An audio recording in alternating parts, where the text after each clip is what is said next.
Izuku first discovered his quirk on his 5th birthday.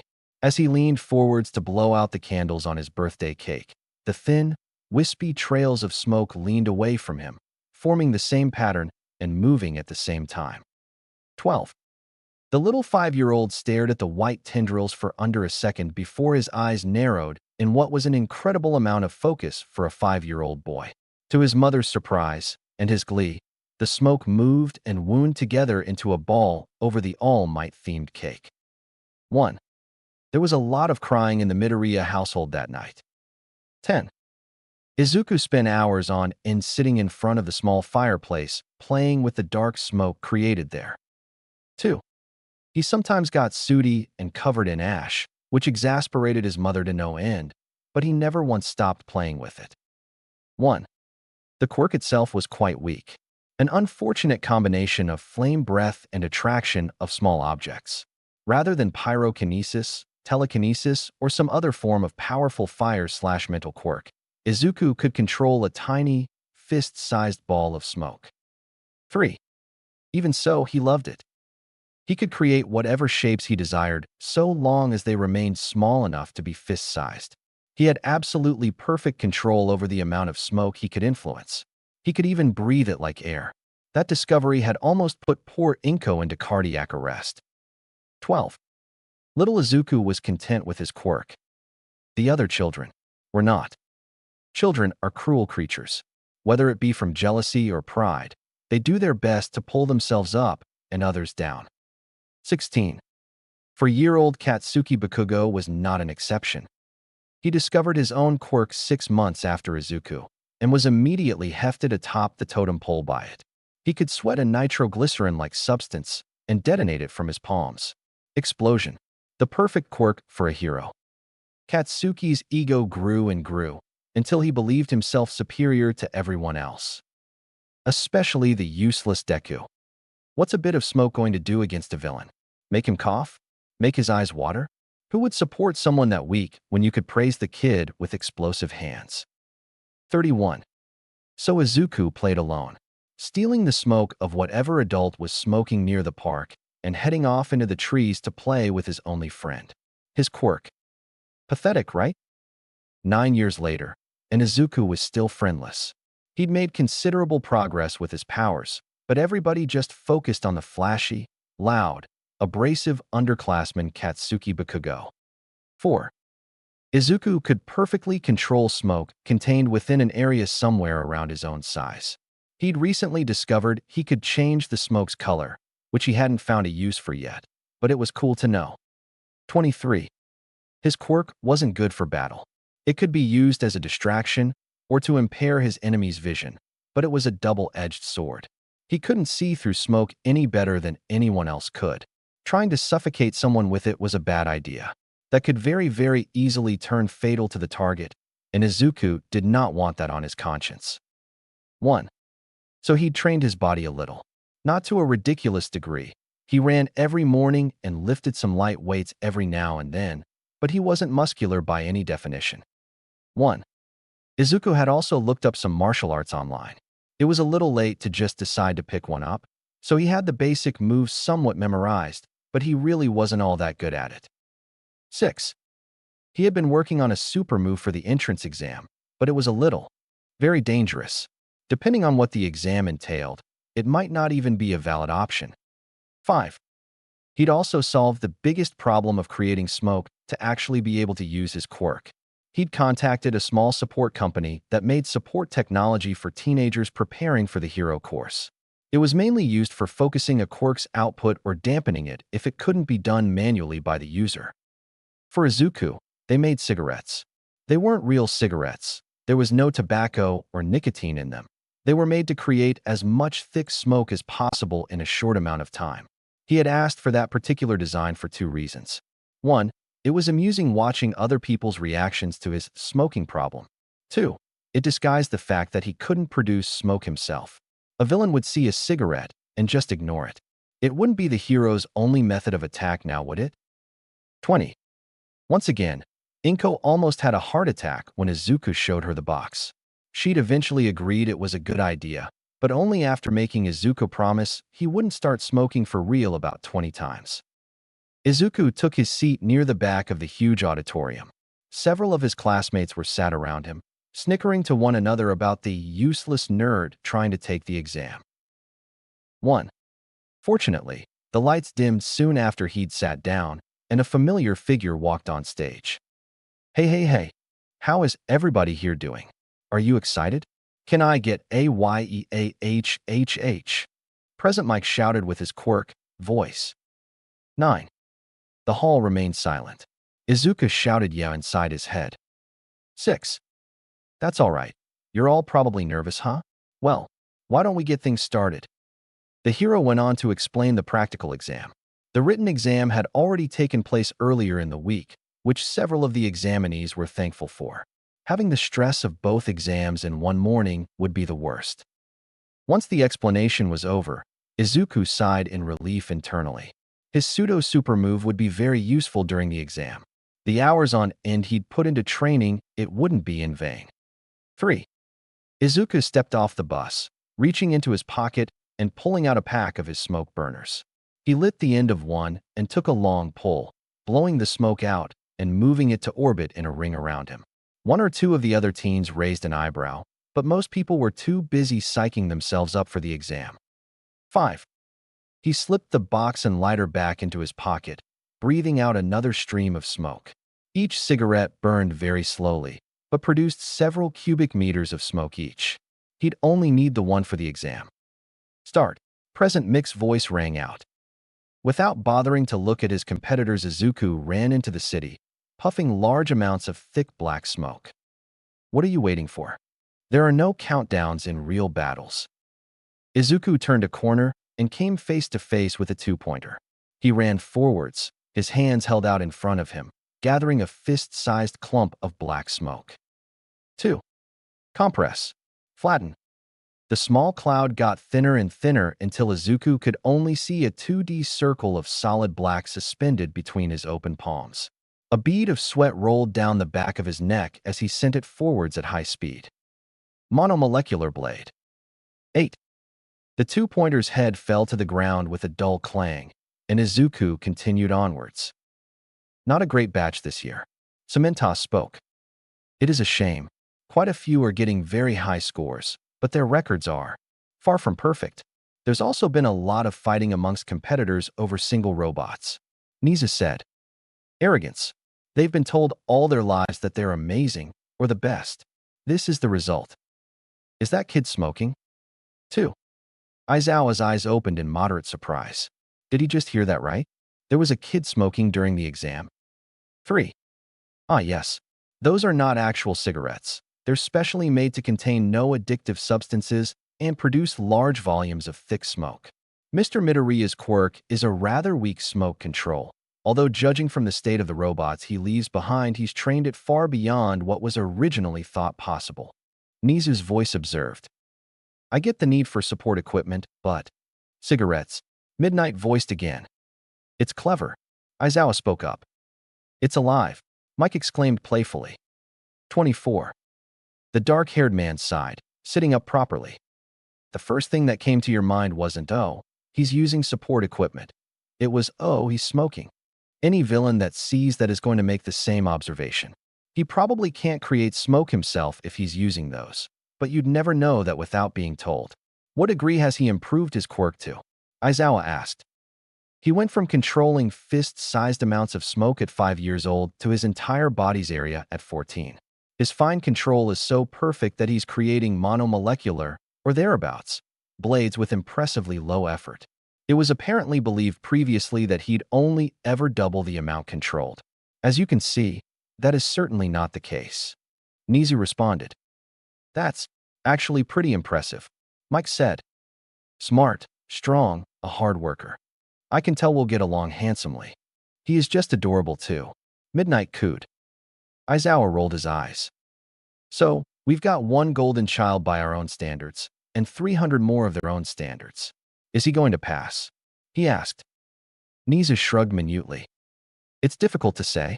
His villain points, while not the lowest, aren't in the top 20. He is doing quite well with rescue points though. Ah, I just assumed we were having a single heroics class again this year.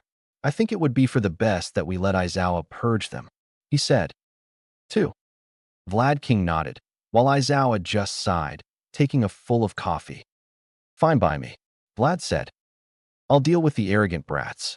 Don't expect any first years by the end of orientation. I'll find an excuse. 21.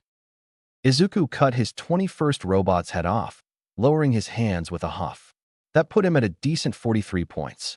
Not as high as he would like, but a reasonable number nonetheless. There were still 3 minutes of the exam, plenty of time to find more robots, and there was an explosion in the next street over. The cacophony of noise caused by examinees demolishing robots ceased and was replaced by a series of loud thuds and cries of shock. Izuku darted out into the main road, all thoughts of finding rogue robots gone as he stared up at the biggest robot he'd ever seen in his life. Not that he'd seen many robots in his life, but this one was skyscraper-sized. Most of the other teenagers were either running for their lives or just standing stationary, staring in awe up at the huge robot about to crush them. Quite a few were stuck in place due to scrap metal or debris blocking their path. One boy was even pinned to the tarmac. Izuku sprang into action. Izuku trembled as he walked up to the classroom door. 2 of his classmates had also made it into the UA Hero course. Their quirks were strong, and they were quite skilled with them, so it wasn't surprising that they'd made it. 2. What was surprising was Izuku earning the highest score. His villain points wouldn't have been nearly enough on their own to even get admitted to the course, but his rescue point count had been overwhelmingly large, to the point that he would have earned a place without villain points.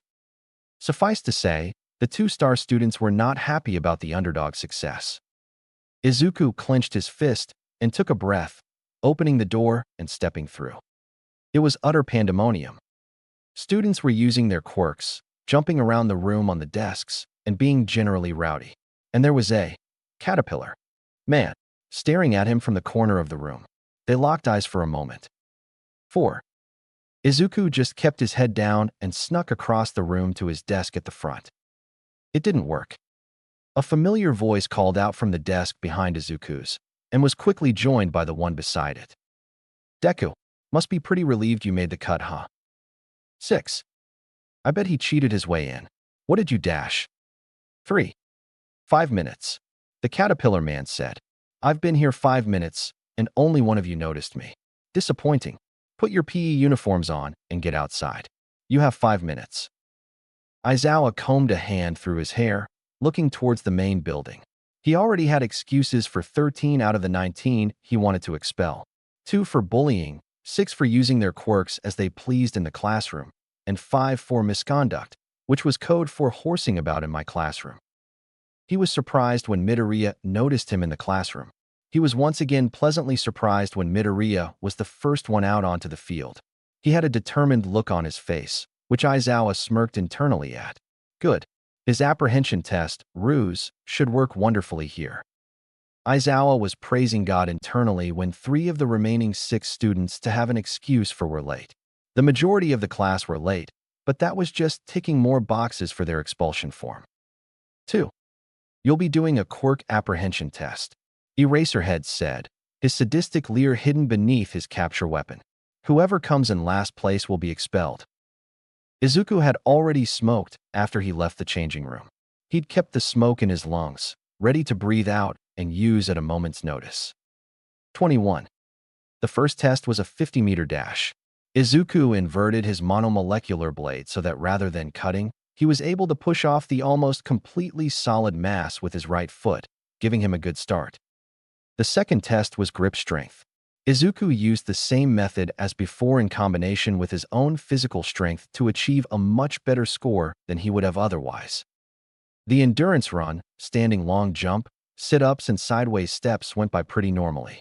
He didn't have good enough control to use his quirk in those tests. The ball throw went very well.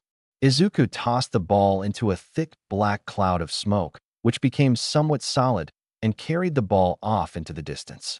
It was a struggle to maintain the solid state for longer than just a few seconds, but he got it a good 2,300 meters before he lost control and dropped it. 18. Once his classmates had their throws, Aizawa called the students over to give them their scores. Izuku's gaze moved down the hologram until he locked onto his own name. 19th place. He'd just barely beaten the person in last, who he didn't know. It was only a matter of tens of points, which was very, very close. He'd need to work hard to ensure he didn't cut it so close again. Then, Aizawa surprised him. All of you can go pack your bags and leave. You're expelled from the hero course, he said, ignoring the cries of outrage. You can try to get transferred to Gen Ed, but it's not likely to happen. I want you all off campus in 5 minutes. The consequences of being late this time will be worse than expulsion. Midoriya, stay behind. 11. After a few seconds of loud protests from the ex-students, Aizawa glanced down at his wrist. 4 minutes 36 until I can legally arrest you all for trespassing. Then you'll never become a hero at any hero school. 2. They cleared out pretty quickly after that. The moment they were out of sight, the hero turned to Izuku.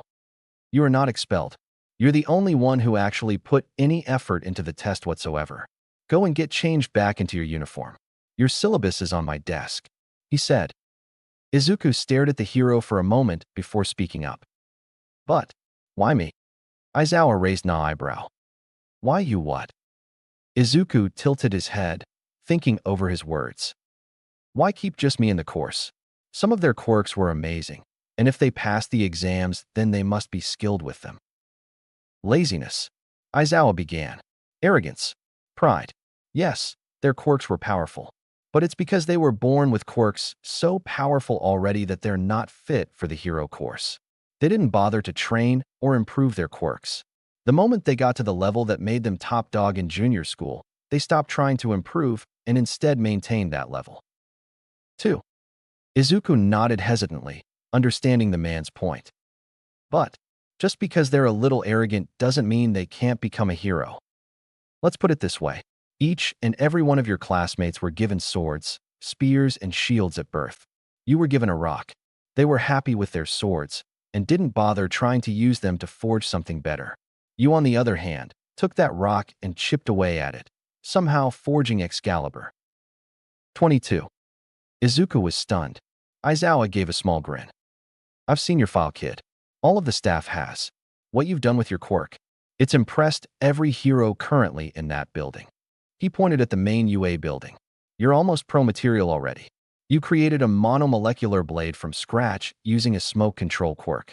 From the way you kicked off the smoke during the 50-meter dash and carried the ball a minute ago, I can tell you just figured out how to solidify smoke on the fly for a single stupid test.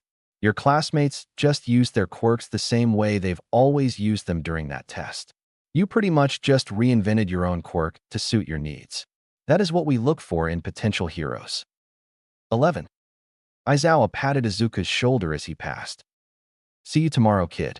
Make sure you get your syllabus, but you're free to go. Have a long nap. We're going to be sharpening Excalibur all morning. It's going to be hell. 19. The hero didn't need to hide his grin at the enthusiastic "yes, sir" as he walked away. So, Eraser, Midnight said, got any students left for me to teach art to? Just the one. Aizawa yawned, pulling his sleeping bag out from under his desk.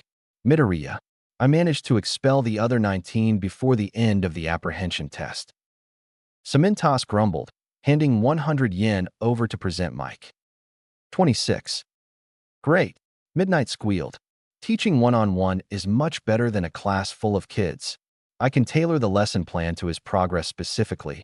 Oh, this is amazing.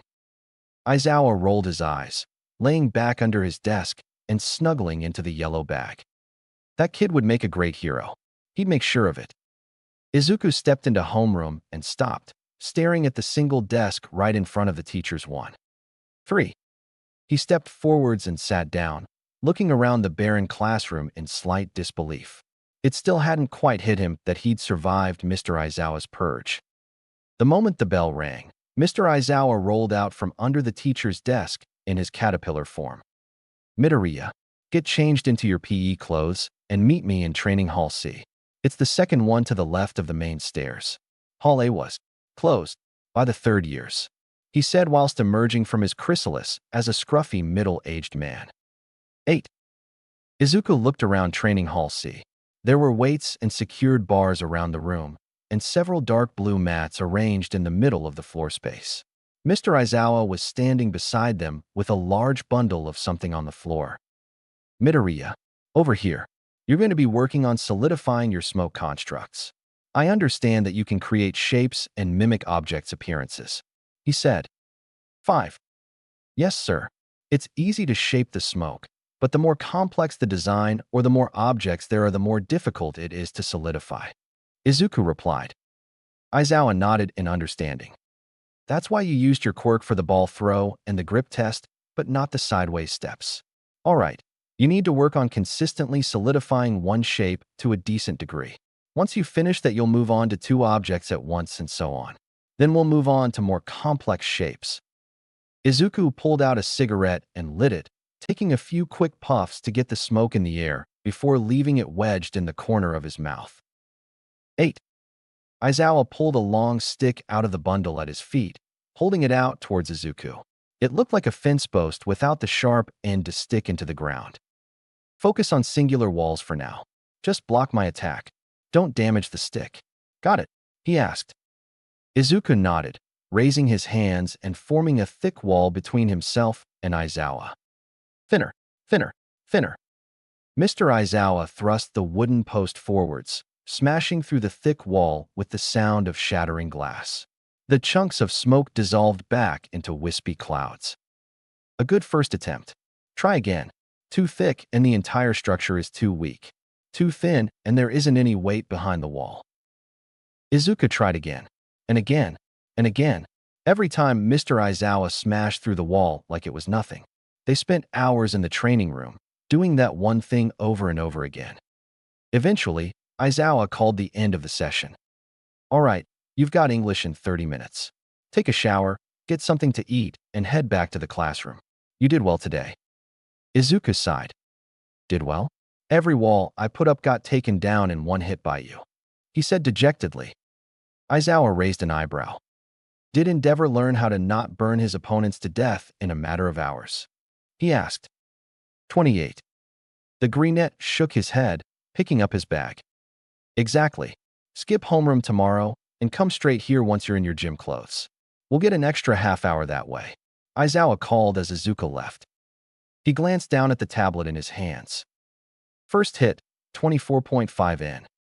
18. Final hit, 562.9 N. 11. Aizawa grinned. You'll be stopping full-strength punches with those walls this time next week. We'll be moving on to complex shapes sooner than I'd thought. 4. UA's curriculum was quite fun. The subjects were enjoyable, and the teachers, who were all pro heroes, were all awesome. Apart from Aizawa's hell training. 1. Every day, without fail, Izuku met him in one of the training halls or testing grounds. They'd do some basic exercises, a lap or 2 around the main building, lift weights for maybe half an hour, then do hellish quirk training for several hours before English. They would do the same thing, day after day, hours on end. Izuku would put up a wall, and Aizawa would smash it down. Until one day, he brought in a robot. 1. Sir, why is there a robot here? Izuku asked. Put up a shield between us and the robot, and I'll show you, Aizawa said, hefting the wooden pole with the scuffed-up end. Izuku put up a wall before glancing expectantly at his homeroom teacher. Aizawa just held the post like a bat and swung at the wall. To Izuku's shock, it bounced right off. 7. I don't possess the strength to break through your smoke walls anymore, he said simply. Izuku stared at the intact wall of black. He turned and stared at Aizawa. He turned back to the wall. What? He croaked. The hero seemed smug. Oh, didn't I tell you?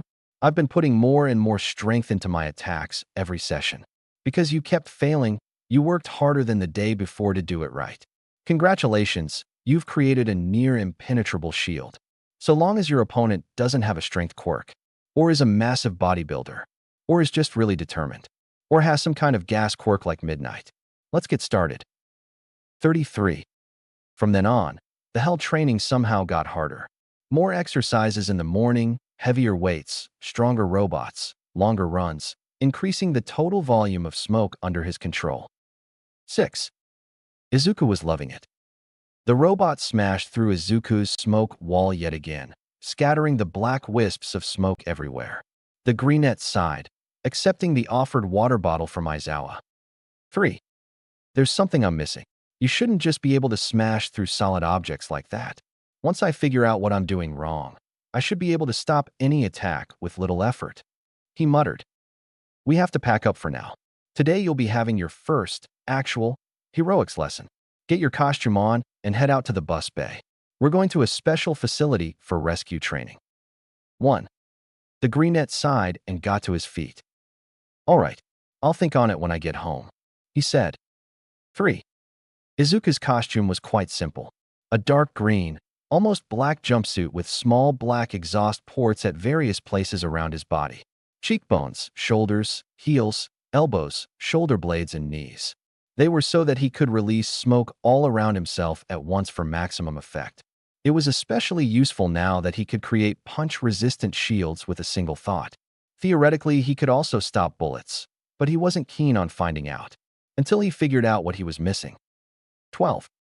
He had a black utility belt with 2 emergency medical kits, a few rolls of capture tape, some cigarettes, and other useful knickknacks. He also had a mask, which was where the exhausts were all connected to. It was a plain rebreather that covered his mouth and nose, which could hang around his neck if he wanted. 7. Izuku met Aizawa outside, where they boarded the bus and spent 15 minutes driving to the special rescue training facility. The greenette followed Aizawa off of the bus, where they met the rescue hero 13 outside a large dome. Good morning, Mr. Midoriya. I've been hearing some good things about you from my colleagues. Welcome to the USJ, a facility I have designed to simulate the most common disasters a hero will eventually face. Please come inside, the hero exclaimed. 6. The 2 heroes and 1 student entered the facility and stopped at the top of the large staircase leading to the central plaza below. Izuku looked around the large dome in barely contained awe. 4. There was a lake, a mountain, a pair of separate domes altogether covered in painted-on flames and blue waves, a crumbling city, and a rocky outcrop. Floods, fires, storms, landslides, and earthquakes. These are just some of the scenarios you will come across in your career. I'm sure Eraserhead here has been teaching you how to wield your quirk offensively. Well, with me you will learn how to use your quirk to save people from disasters such as these. Follow me, 13 exclaimed. They went down the stairs and headed to the crumbling cityscape. They moved to the center of the zone, where there was an intersection with roads leading off in several directions. Welcome to the earthquake zone. Possibly the most common disaster you will come across, an earthquake in or around a populated area. Now, these buildings are made to be unstable, so we will need to be cautious. However, most of them can only collapse if triggered by the facility's main computer. 2. Izuku followed 13 into the nearest building, Aizawa right behind him. The rescue hero led them upstairs to an open room with large cracks running along the floor, walls, and ceiling. On the other side of the room was a training dummy slumped against the wall. You see the cracks around the room? Unless you can fly, it's too dangerous to try to rescue the civilian in this situation. You need the floor to be supported from underneath or the cracks to be fixed by someone with a specialist quirk. So long as you wait and don't disturb the building, the civilian will be safe until you can rescue them without worry. A body at rest will remain at rest until acted upon by an external force. 17. Newton's first law of motion. Izuku said. 13 gave a thumbs up, the white eyes on her spacesuit narrowing as though she were smiling. Exactly. Now, if we head downstairs, I can show you how to. Izuku wasn't listening. Newton's laws were spinning around in his head, specifically the third one. Every action has an equal and opposite reaction. A light bulb went off in Izuku's brain. My quirk negates Newton's third law. That's why the robot can punch through my smoke so easily. 15. I've figured it out, he murmured. Aizawa raised an eyebrow. Figured what out, problem child? He asked.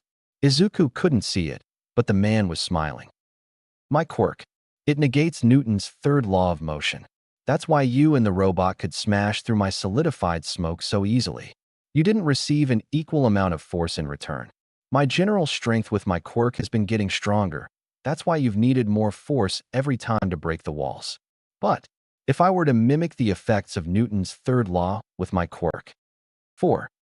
Izuku pressed a button on his suit, letting the smoke contain their jettison out through the exhaust pipes. The smoke moved around the room, permeating the cracks in the walls, floor, and ceiling. With a single thought, the smoke hardened, securing the room perfectly. He didn't need to focus on shaping the smoke. The contours of the cracks did that for him. Slowly and carefully, Izuku walked across the room, picked up the dummy, and brought it back to the two heroes. Aizawa was grinning. Congratulations, kid. You've just graduated to shape training. 3. 1. The rest of the lesson with 13 was very informative. The hero enthusiastically taught him what to look for in unstable infrastructure, how to tell if something was load-bearing, and other useful tips about rescue work in an unstable building. 4. Izuku would have one rescue lesson a week, moving to a new zone in a repeating loop, completing mock rescue missions that became gradually more and more complex and risky. In the meantime, the training sessions with Aizawa had gotten harder. The sports festival was coming soon, and the man was working the teenager to the bone. He might have figured out how to make borderline indestructible 2D shields, but he couldn't do anything more than that. 4. Simple spheres turned out lumpy, cubes were misshapen and rounded, and the less said about Izuku's pyramids, the better. Working in 3 dimensions was hard, and there was no missing law of physics to provide a shortcut this time. Practice was the only way. He could create the shapes just fine with smoke. It's just the moment he tried to solidify them, he lost control over some part of it, and it came out all wonky. On top of creating 3D structures, body training, and classwork, Aizawa was also teaching Izuku basic hand-to-hand. How to throw a punch, how to take a punch, how to plant your feet so a gust of wind didn't blow you over. Izuku learned that Thursday that his little session of online martial arts learning was woefully inadequate. 6. He was starting to appreciate the taste of fresh air the few times he wasn't eating sweaty training mat. He was getting better, though. His shapes were less lumpy, although as fragile as his walls used to be. He was fitter and had put on a decent amount of muscle. His hand-to-hand, while still terrible, was probably better than most first years. Izuku, Aizawa found, was a very quick learner. Then, the day of the festival arrived. Izuku patted his pocket, checking for the 10th time that his cigarettes were there. 14. The crowd in the stadium above roared. Is everybody ready, ye? Present mixed voice screamed. The audience yelled back a giant yes. 1. Izuku stood up and left the waiting room, checking again that his lighter was with his cigarettes. Then let's get started. First, we have the sole student of the hero course, the survivor of the Class 1A purge, Izuku Midoriya. 6. Izuku walked out into the stadium alone, looking around at the large circular arena. The audience seemed a little confused as to why there was only one hero course student, but they cheered nonetheless. 3. Next, we have the General Studies classes 1C, 1D, and 1E. Keep your eyes on them, people. They're gunning for the hero course. 5. Once again, the crowd roared. After them, we have the support course classes 1F and 1H. Investors, these are your future moneymakers. Heroes, your best friends. It was mainly the heroes that cheered, alongside a few of the bigger support companies' representatives. Classes 1I and 1J won't be participating. They are, of course, the business classes. They have decided to remain in the stands to observe and market the heroes of our future. Now, Cementos, take the stage. Present Mike exclaimed. The cuboid literature teacher walked up to the concrete stage in the middle of the arena. He was a very soft-spoken man, so Izuku found it surprising that he was hosting the first year's festival this year. Good morning, everybody. Would Izuku Midoriya please come up and give the first-year representative speech? He said softly into the microphone. Izuku stepped up to the stage and stopped behind the microphone. I'd like to wish my fellow first years the best of luck. My classmates were expelled because they did not act in a way befitting of a hero. I hope the general education students aiming for the hero course can do better. Plus ultra, he said. 4. Cementos spoke once again as Izuku returned to his place. Thank you, Midoriya. Now, let us see what the first event will be. A large wheel appeared on the screen above the announcer's booth where Present Mike was sitting. It began spinning around and around until it slowed and stopped on. It seems the first event will be a game of hide and seek tag. Here are the rules. One of our esteemed staff members will be IT. They will not use their quirk, but can use any support equipment to aid them in following after the students. The students, meanwhile, must run and hide within the building. They cannot leave the building and hide on the grounds around the arena, but all areas are fair game to hide in. The final 42 to be caught will move on to the next round. If any students are able to evade our staff member for longer than half an hour, then whoever is still in hiding will move on to the next round. The staff member hunting the students will have a body cam in the interest of fairness. It will be displayed on the screen above. Now, if our member of staff would step forward. 7. Izuku watched as Mr. Aizawa walked out of the tunnel on the other side of the arena and climbed up on stage. They locked eyes, and Aizawa smiled. 4. Oh, we are so fucked, Izuku whispered. 23. The moment the buzzer rang, Izuku turned and ran back into the tunnel he'd walked out of moments earlier. The students had a 30-second head start, which Izuku planned to use. He sprinted down corridors and up staircases, furiously smoking the whole way. Izuku ducked through a doorway, inhaling the smoke haloed around him and condensing it in his lungs. He tossed the cigarette but into a nearby bin and entered the stands huffing and puffing.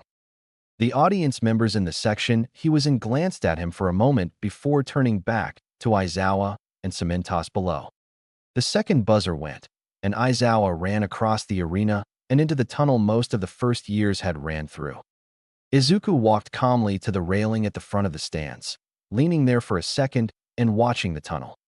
When Aizawa didn't suddenly reappear, Izuku breathed out a torrent of smoke, creating a solid platform on the other side of the railing. He jumped the metal bars and landed on his flat construction, which rose up to the top of the stadium and let him step onto the roof of the arena. He sat down cross-legged and watched as Aizawa prowled the stadium, looking through bathrooms and waiting rooms, the audience's stands, and the student ones. One Gen Ed kid got caught in Present Mic's booth behind the door. He used his capture weapon to ensnare students and propel himself around the building. There's only one student left now, folks, and 3 minutes left on the clock. Wherever could our first-year hero student be hiding? Present Mike asked as Aizawa caught a support girl sitting amongst the crowd wearing a poncho. 6. Izuku had relaxed slightly, until Aizawa used his capture weapon to pull himself onto the stadium roof. Problem child. Mr. Aizawa, took you a while to get here, Izuku said, grinning at his homeroom teacher. The man just smiled, his capture weapon already sailing towards his only student. Izuku breathed out a sizable amount of smoke, not bothering to alter its shape and hardening it instantly, blocking the capture scarf. Undeterred, the hero reeled in his scarf and ran towards his student. Izuku let out all of the smoke in his lungs, forming a wall several meters tall and the width of the roof across. He left a thin opening at eye level so he could keep an eye on Aizawa. The man kicked the wall with all his might, but it remained unwieldy. You've really improved the last month, kid. Nothing short of All Might himself could get through this wall. Good job. I accept your surrender, Izuku called through the small gap. I didn't say I was giving up, Eraserhead called, jumping off of the roof and swinging below, coming back up on the other side of the wall. 2. Izuku jumped back, dodging the hero's capture weapon again, and ensnaring it in formless smoke, solidifying it around the tool. Aizawa just drew his knife and cut away the length of capture weapon ensnared in smoke. By the time he turned to where Izuku had ran, there was a large black cloud swirling on the roof, obscuring his vision. The final buzzer went off, signifying the end of the event. The audience cheered. And that, folks, is the end of the first event. Izuku Midoriya is once again the sole survivor of Eraserhead's purge and will be moving on to the next event. Meanwhile, Present Mike screeched. Aizawa walked to where the vortex of black was vanishing and came upon Izuku, inhaling the smoke back into his body. 8. Good job, kid. Looks like I'll have to increase the intensity of your training again. The greenette sagged mockingly, walking over to meet the hero. Sorry about your capture weapon. I didn't think you'd actually cut it. So that's what that massive knife is for. Aizawa snorted. It's fine problem, child. I've got spares. Besides, it's made to be chopped up like that. The pieces can be repaired good as new in a matter of hours. They reached the edge of the rooftop. I don't have a way down, his homeroom teacher admitted. Izuku let out a snort of smoke, making a wide platform from it. Big Bad Eraserhead, defeated by a small drop. 4. Aizawa nudged the teen playfully, making him lean towards the edge. I'll show you a short drop. 8. After a short break, the 42 students who passed were assembled back in the middle of the arena, waiting for Cementos to announce the second event. The second event will be Team Dodgeball. The students will be split into 2 teams. Which team you're on has already been chosen and will be announced in a minute. Every student has been assigned a point value, determined by the order in which you were caught by Eraserhead in the last round. If you hit the person in 42nd place with a ball, you earn 5 points. If the person in 42nd place catches a ball, they deduct 5 points from the opponent's score. Everyone's score goes up in increments of 5 until first place, who is worth 10,000 points. Everyone's gaze immediately locked onto Izuku. The teams are as follows. Inko was having a good day. So far, she'd only cried twice because of her baby being on the TV, and he hadn't gotten hurt yet. She was just so proud of Izuku. The other children had always made fun of him for his weak quirk, and the doctor had said his quirk probably wouldn't get much stronger than it had been. But just look at him. He was flying around the stadium, making solid walls out of smoke, and fighting a pro hero confidently. Inko looked down at her phone as it buzzed. Inko, we should really change these names. 47. Bitsuki, where's the fun in that? 13. Bitsuki, your boy's doing well, Inko. The brat could learn a thing or two from him, I'll bet. Inko, Izuku's doing so well, I'm so proud. Bitsuki, he sure showed those little brats, didn't he? Bitsuki, but just look at that control. He's turning smoke into solid objects. How good do you have to be to even think of doing that? Inko, I think Mr. Eraserhead is his homeroom teacher. He's been tutoring Izuku one-on-one to improve his quirk and do fitness exercises. 2. Bitsuki, I thought they were familiar with each other when they fought on the roof. 2. Inko, the second event is starting. Bitsuki, man, they're all going to be gunning for him now, huh? Inko, Izuku. 1. Bitsuki, holy shit, you go, kid. 6. Izuku stood with a ball in hand, his gaze focused on the opposite team. Most of them were glaring at him, hefting their dodgeballs threateningly. Every student had 1 dodgeball each, which meant there were 42 balls total in play. Izuku hadn't tried separating and controlling that many pieces of smoke at once, but he'd manage. 1. The buzzer rang out, signaling the start of the game. Smoke billowed across the arena, filling up the dodgeballs through the hole air is normally pumped through. 3. With a single thought, Izuku sent every ball in the arena towards the opposing team, the bright red balls bouncing off of the teenagers and straight back into the hands of his teammates. The spares remained floating in the air as Izuku grimaced, struggling to keep control of 42 objects at once. 1. And Midoriya comes in with an instant attack, awarding his team 234 points in 1 move. Present Mike exclaimed. 7. As his teammates threw more and more volleys at the opposing team, Izuku eventually had to let go of the smoke within the balls, as the sheer number of objects tired him out tremendously. The opposing team started returning fire, concentrating mainly on Izuku, who just gathered the smoke left around him and put up a wall. The balls just bounced harmlessly off. The second event went on for 15 minutes. The red team put up a good fight, but thanks to Izuku's initial attack, the green team came out on top. 8. 1. The final round of the sports festival was always a tournament. Moreau hadn't done so well in the tournament last year, but he was confident that this time he wouldn't end up naked on live TV. 19. Tamaki didn't even make it last year because he wasn't aggressive enough to make it through the second event. Nijire beat her first opponent, but lost to her second one. She'd improved the second best of the three of them, next to Miro's control problem. The 3 second years were watching the first-year tournament. They'd been surprised to find that there was only a single kid in the first-year hero course. They'd been surprised again when he'd managed to fend off Mr. Aizawa with almost casual ease.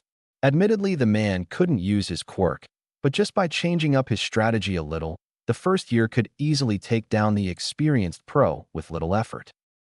1. His quirk isn't a strong one either. Miro said, "It's like mine. He's made it strong. I mean, just look at what he's doing. He's making solid objects out of smoke. The amount of training he's gone through to get to that point." Tamaki remained silent, but stared at the two first years fighting below with interest. Midoriya was using smoke to blind his opponent to get behind him. Eventually, the green-haired boy tossed the general education boy out of bounds. It's unrefined. He's not using it to just push his opponents out of bounds. It's too unstable to attempt that. Or maybe he's too tired at this point. He can't concentrate enough to do it. The boy said quietly.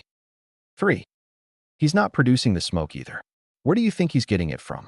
Does he smoke? What kind of shapes do you think he can make? How can you tell he's not producing it? Miro asked, his gaze focused on the boy in the stands below them. After every event, he's breathed the smoke back in. He never lets it drift away if he can help it. So he can't produce it himself, or it takes a lot of effort too. And he can breathe it in like normal air. Miro mused. I wonder if he'd be down to spar sometime. The tournament was going well so far. Izuku had exhausted more than half of the smoke in his lungs, but there were only 2 matches left, both against Gen Ed students trying for the hero course. One had some kind of hot hands quirk, while the other 2 he didn't know. He was fighting hot hands first.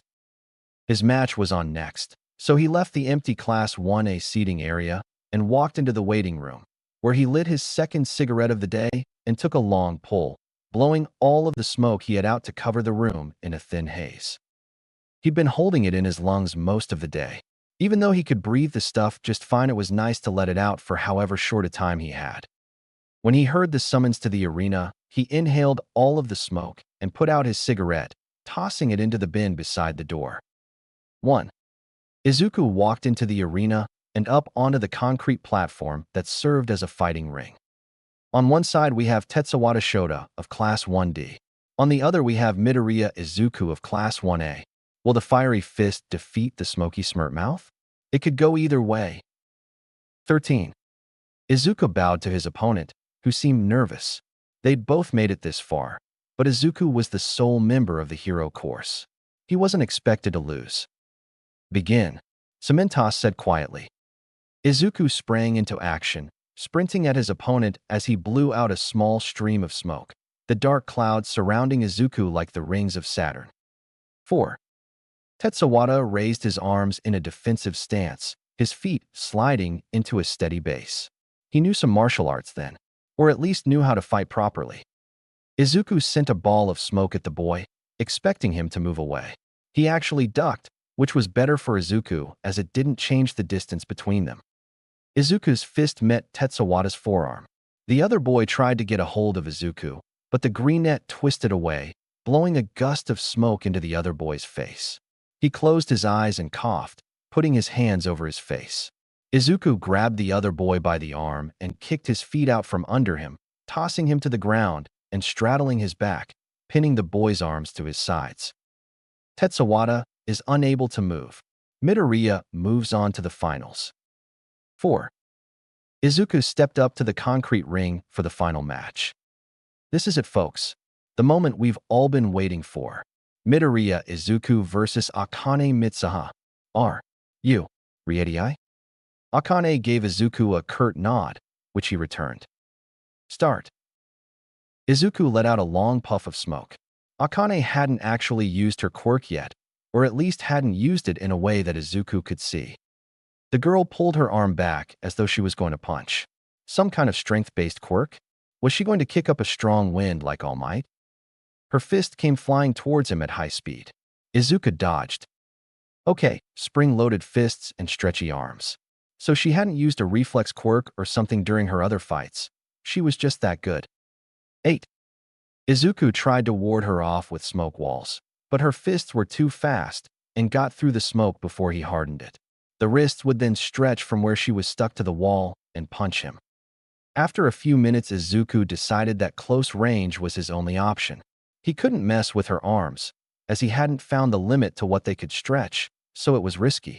Remaining at range just gave her the advantage. In the end, it would come down to who was better with hand-to-hand, and how sneaky Izuku was with his quirk.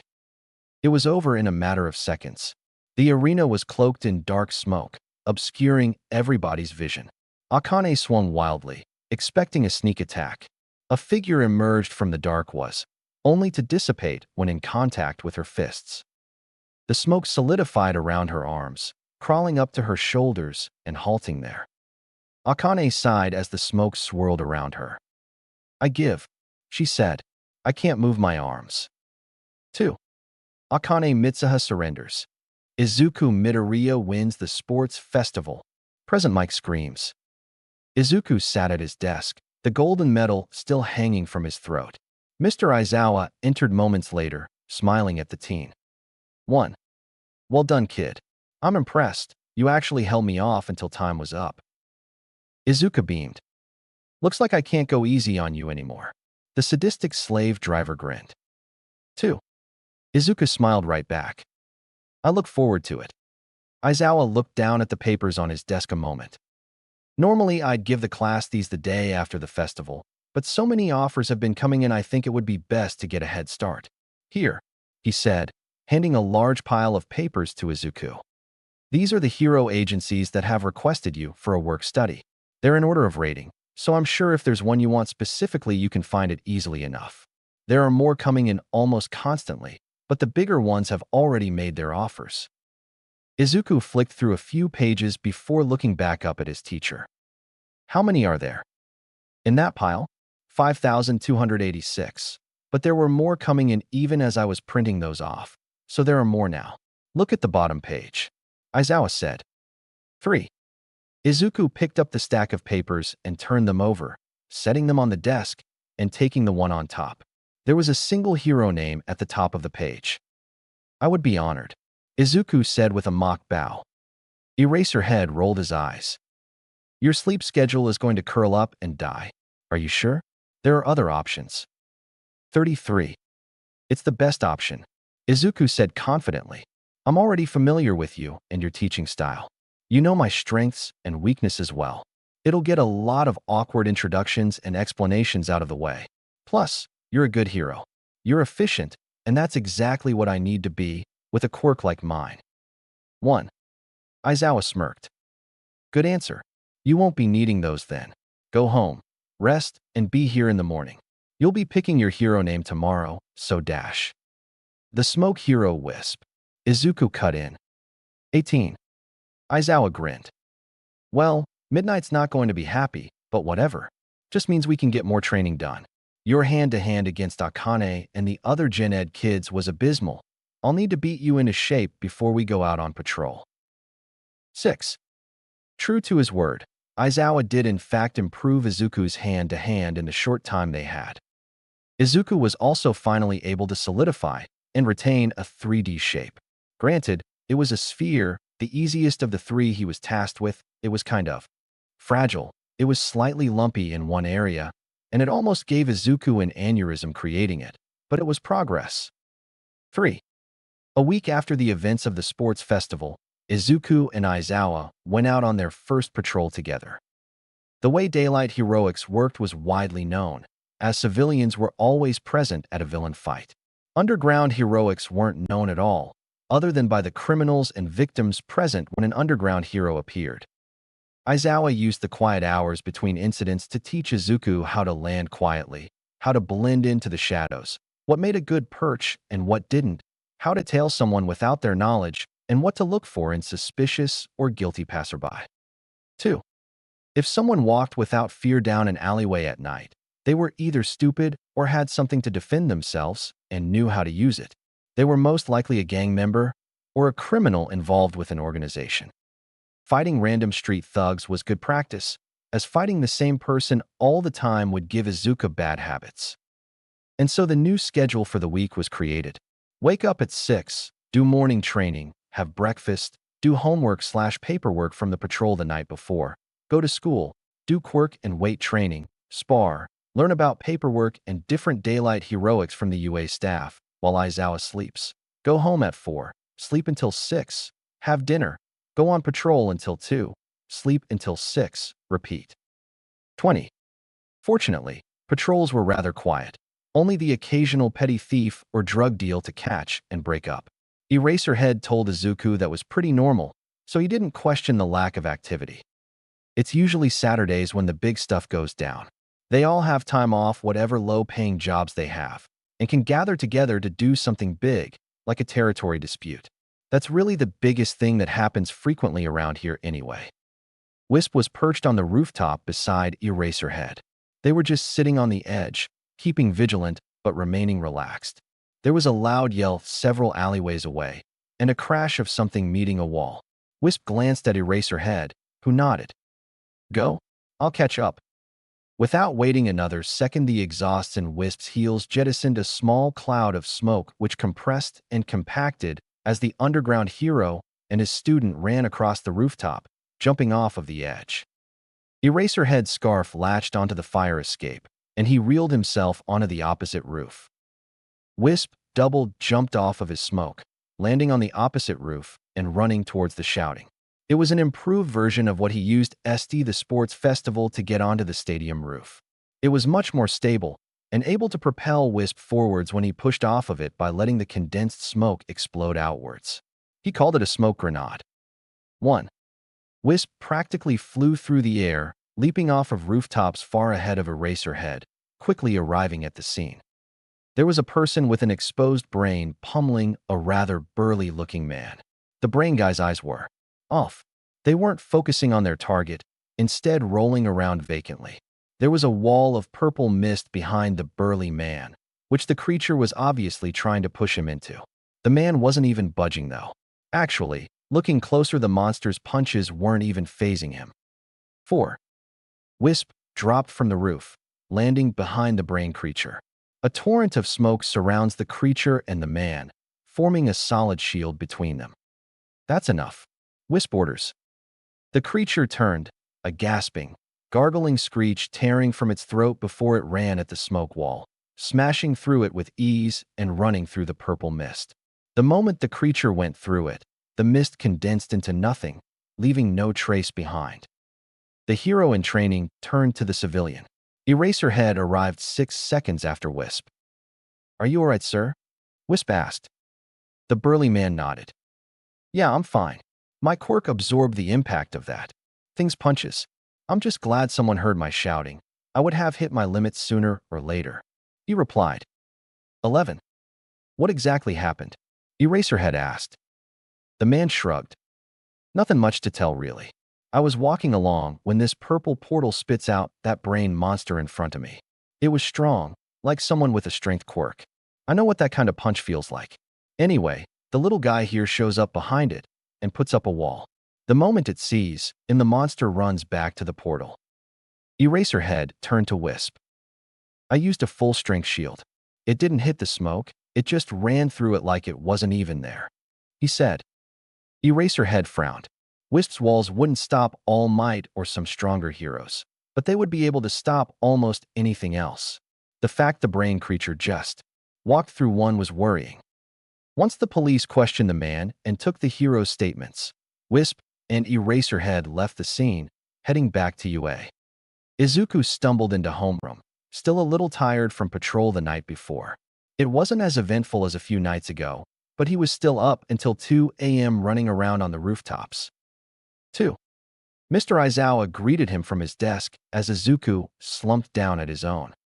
The coffee should kick in a minute or two, the hero said, placing a mug on Izuku's desk.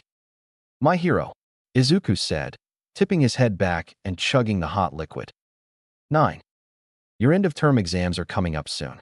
You have 2 weeks to prepare for both the written and the physical. I'll be upping your training in class, and your sparring will be taken over by someone else. Depending on how that goes, your exam may be Different. 1. Izuku could hear the harder, covered up by different. He was ready for the challenge. Once the coffee kicked in, Izuku and Aizawa headed to Gym A, which had been recently repaired. They did the usual morning exercises, then Quirk training for a few hours before getting food from the canteen. Put your costume on and head to practice facility 2, Aizawa said, standing from the table and throwing his jelly packet into the nearby bin. Izuku nodded, quickly finishing his katsudon and returning the bowl to Lunch Rush, praising his cooking once again.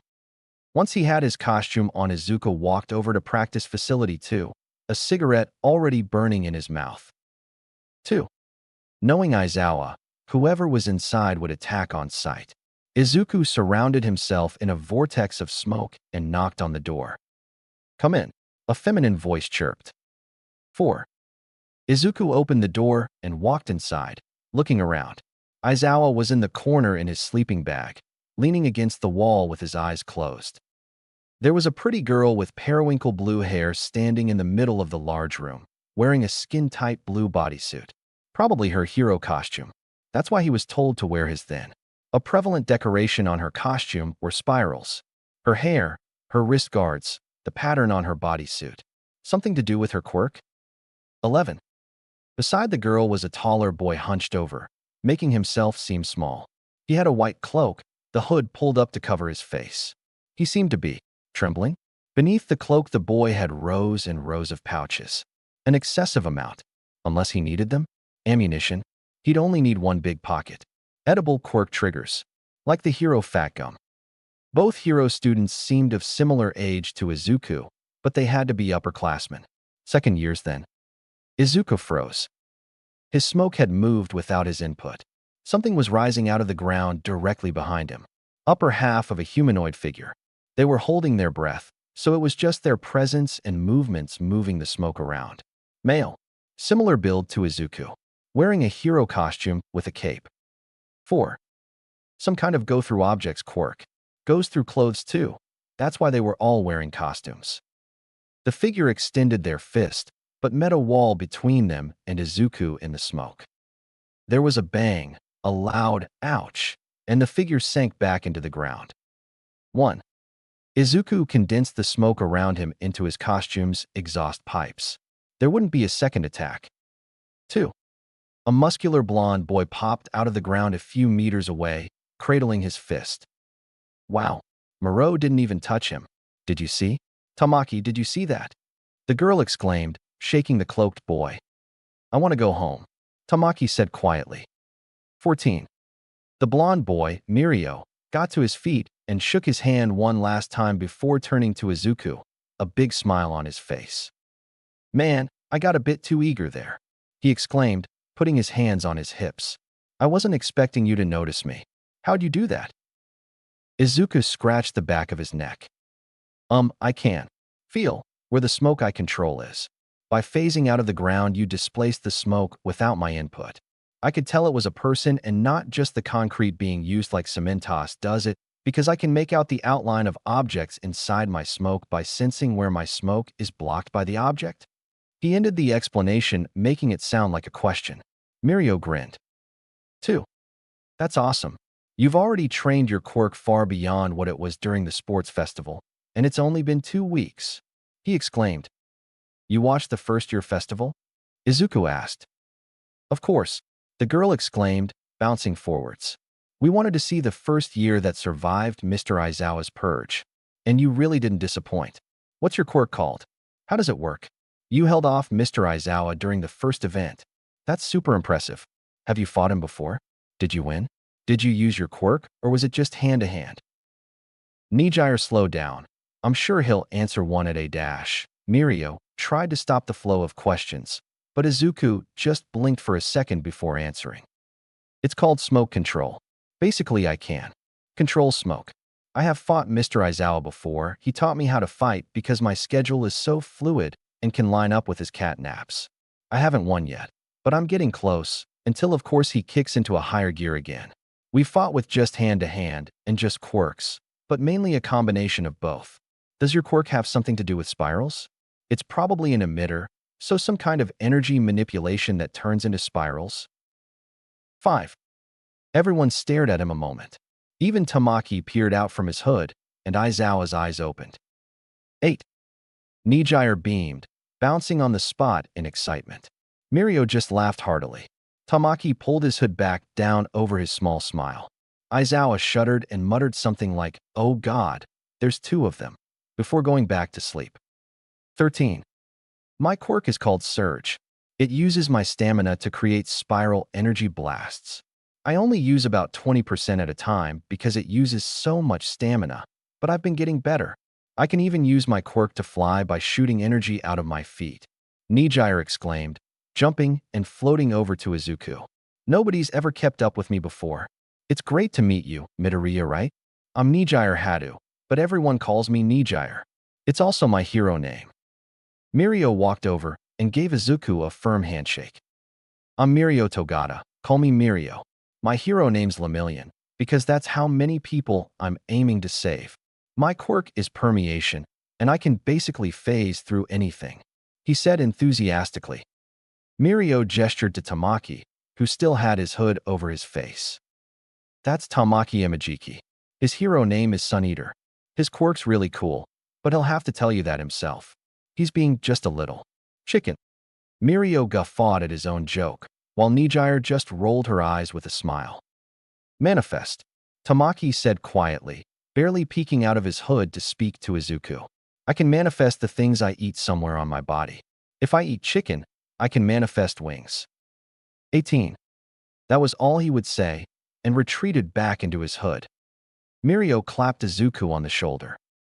All 4 of us have an exam in 2 weeks, so we were hoping you would like to spar with us to prepare. It's totally cool if you say no, though, he said. Izuku glanced between Mirio, Nijire, and Tamaki.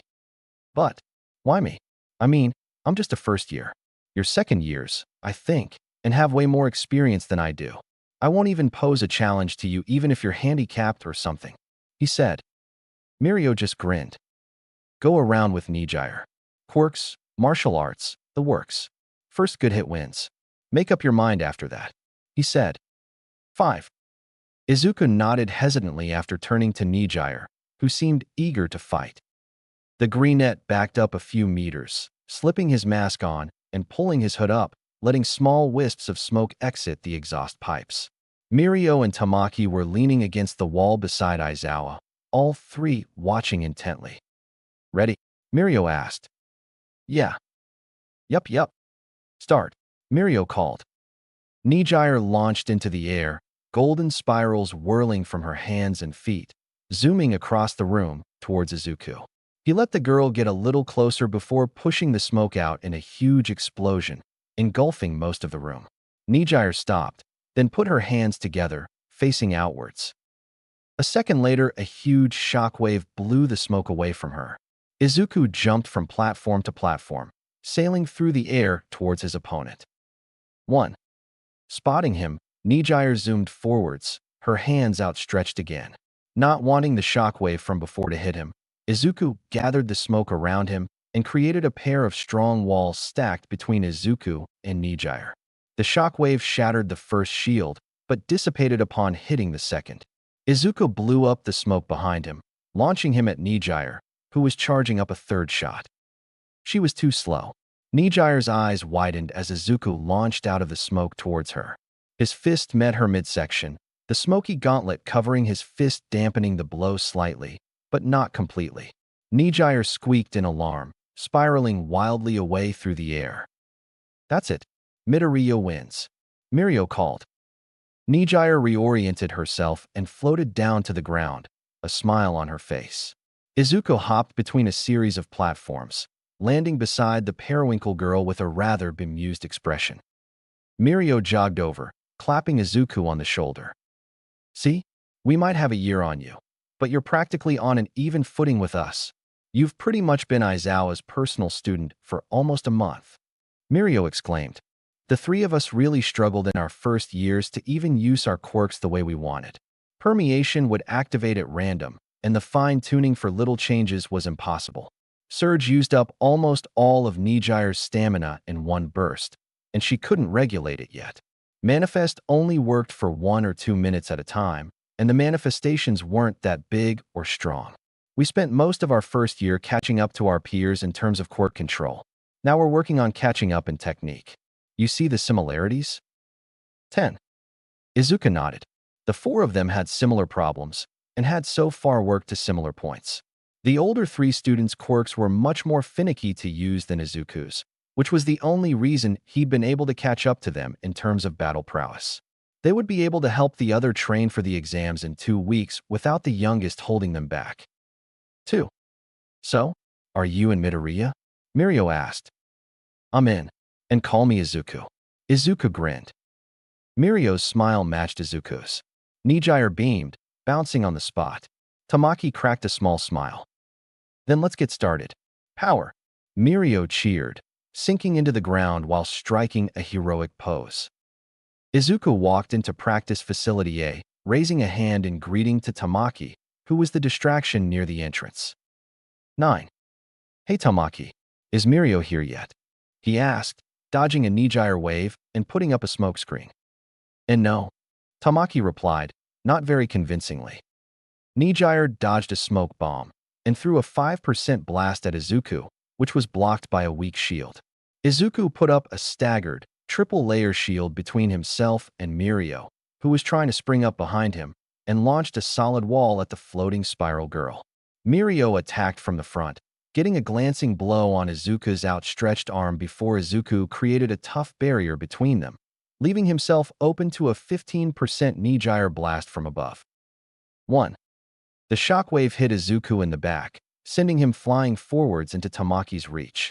Giant red tentacles reached out, but were cut up by a series of monomolecular blades which let Izuku use a smoke bomb to propel himself into the air and reorient himself.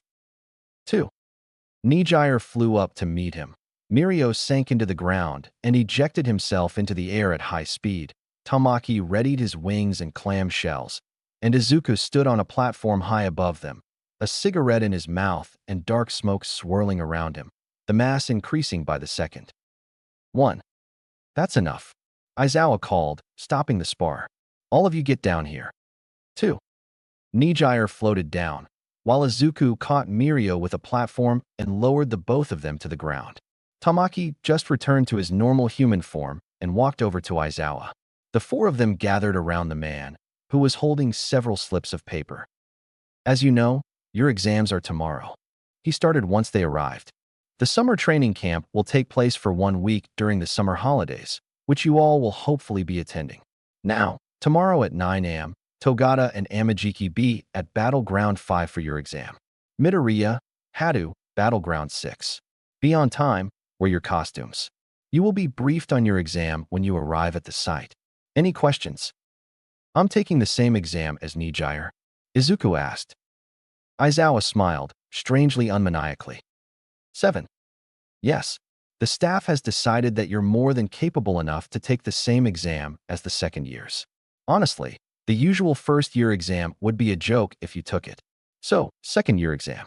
You might want to spend today's session going over your super moves before tomorrow. 1. Aizawa handed them each one of the papers in his hand and slunk off into the corner, pulling his sleeping bag from thin air and climbing into it. Izuku looked down at the paper. It had the place and time of his exam tomorrow, as well as who he would be working with, Nijire. 1. The girl in question gave him an enthusiastic thumbs up, while Mirio clapped him on the shoulder in congratulations. Good job, Izuku, he exclaimed. The quadrio spent the next few hours working on their ultimate moves. 3. Nijire had a low-power, rapid-fire move that would barrage opponents without seriously harming them. 1. Tamaki had a multiple manifestation move that he could mix and match certain foods for, called Chimera. 10. Mirio had been working on an ultimate move called Phantom Menace.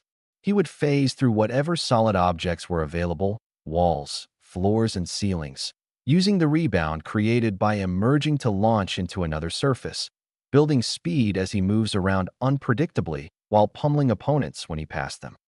15. Izuku had been working on a non-lethal offensive move, which if used correctly, could end a fight against multiple opponents instantly. He'd finally gotten the hang of making simple 3D shapes. They weren't perfect, but they were pretty consistently sturdy and well-shaped so long as Izuku concentrated for a few seconds. 1. Izuku and Mirio trained together to improve their ultimate moves. Izuku created the landscape, a complicated set of rooms and corridors, while Mirio used his super move over and over again against Izuku, who needed to alter and maintain the landscape every so often whilst also fighting off his older friend. So why did you pair the weakest four together for the end-of-term exams? Snipe asked, looking up from his paperwork at the man opposite him. 5. Aizawa raised an eyebrow. I didn't pair the weakest four together for the exam. I paired an untouchable powerhouse with a versatile defense, attack, and support. I also paired a maneuverable battering ram with a versatile, maneuverable, near-untouchable powerhouse. Each of them could probably take on a third-year one-on-one and win spectacularly, he said, a confident smirk on his face. 2. Present Mike looked up and chipped in. Why those pairings then? Togata and Midoriya together would work pretty well for the exam. So would Hadu and Amajiki with their flight, he said. Amajiki is most comfortable around Togata, their childhood friends. He'll come out of his shell and ace the exam paired with Togata. Midoriya is the only person able to keep up with Hadu when she gets nervous or excited. He's also a master strategist to balance out her gung-ho attitude. Aizawa replied. 1. He smirked. You think they're the weakest, so I've ensured that they'll show you why they're the strongest.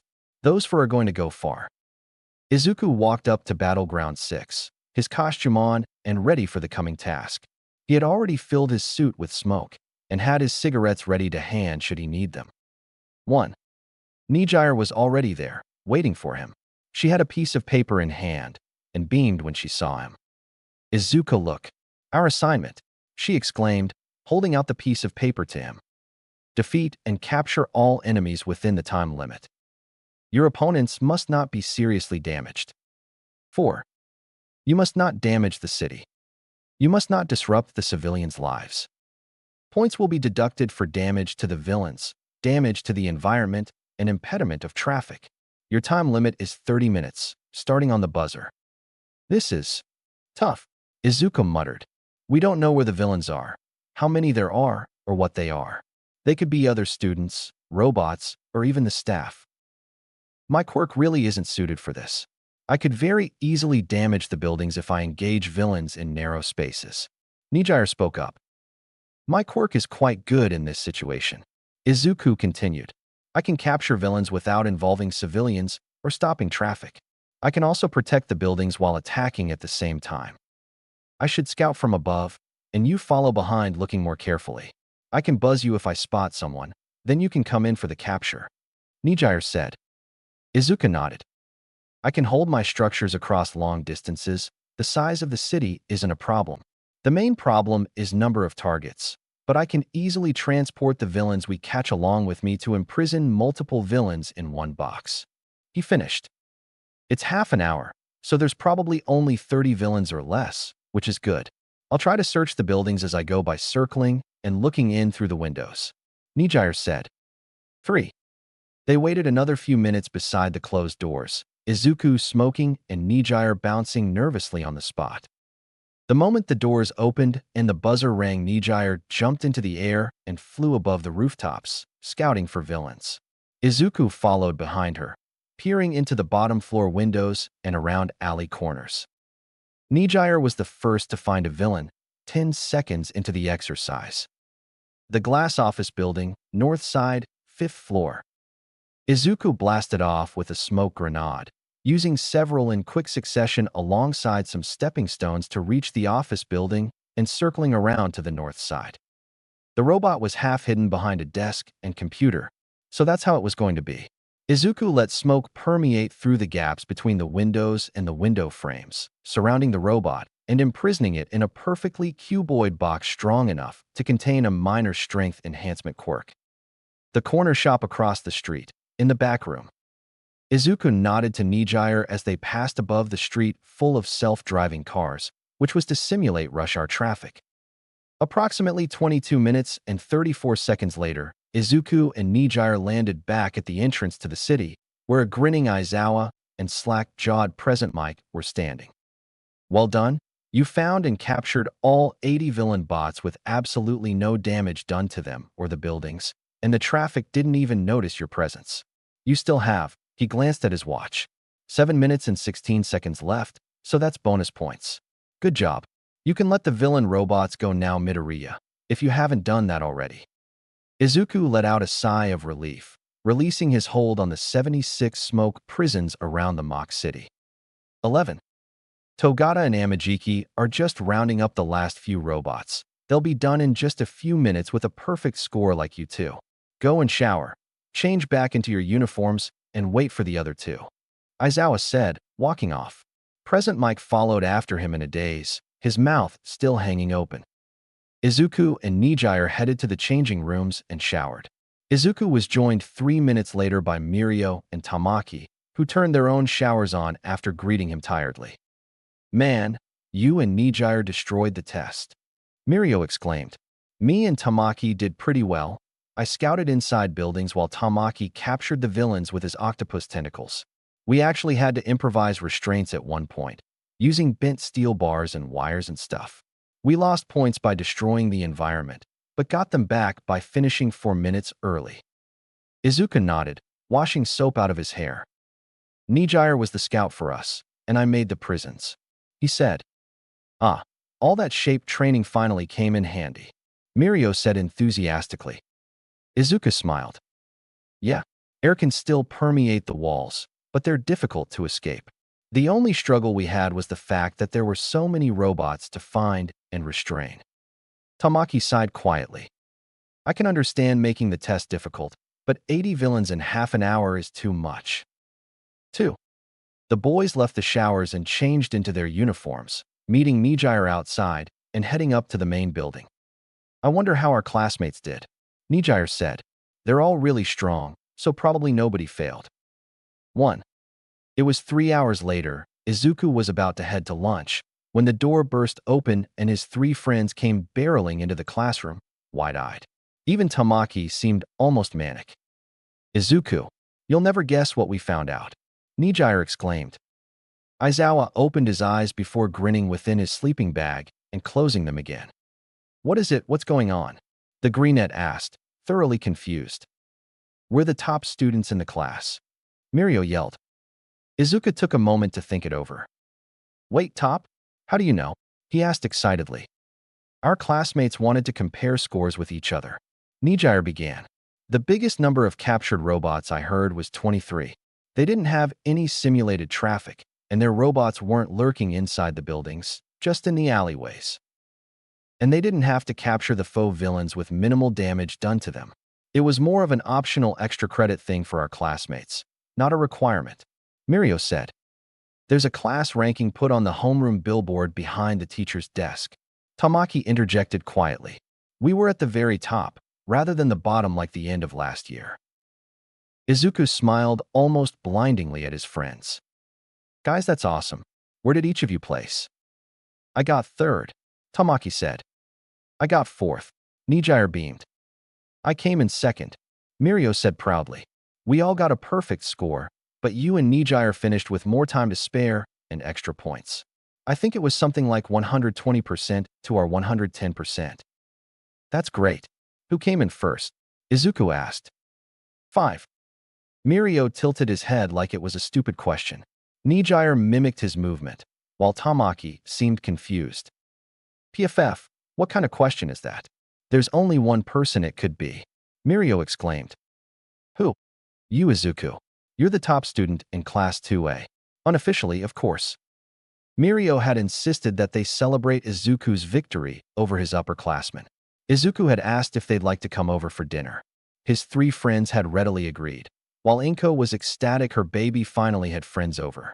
She didn't even tease him over the fact that one of them was a girl, this time anyway, instead being content to ask about how Izuku was doing in school and embarrassing him in other ways, like getting out the baby album. 6. Mirio had joked that his dad would do exactly the same if they were at his apartment.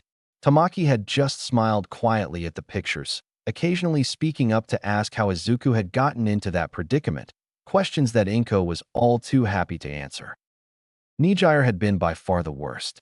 She and Inko immediately hit it off and spent most of their time teasing Izuku over his baby pictures or chatting animatedly about how well he was doing in school, which Mirio took great enjoyment out of, the traitor.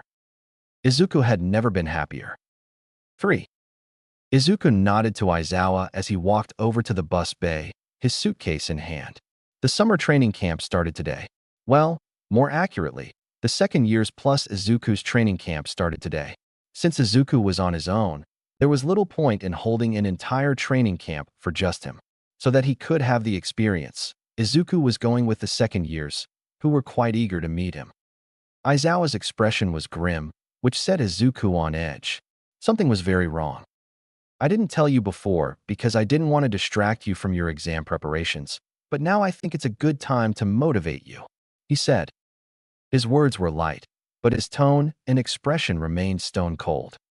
The same purple portal has been appearing with different brain creatures and abducting people. There have been 4 kidnappings since your work study, one of which was Mr. Sakamoto, the man you saved the first time we came across the brain creature and portal combination. I've been able to link several kidnappings in the past to the most recent ones. Bystanders remember seeing a purple mist around the area of the kidnappings. It's consistent enough to link the cases together. 4. Izuku frowned. Why kidnap so many people? What do they gain? He asked. It gets worse, Aizawa reassured. A blood sample was found at a scene about 6 months ago now. It didn't match the victim, and the sample was so contaminated it was impossible to find the real culprit. Contaminated how? Izuku asked. There were DNA samples of 3 different people, all of which had gone missing 8, 9, and 13 months prior to that incident. They were almost unidentifiable, but it was specifically the quirk factors of those people. Minor regeneration, minor shock displacement, and reflex. The victim, by the way, had a rather powerful strength enhancer, Aizawa said grimly. The brain creatures. They're tailored to beat the victims.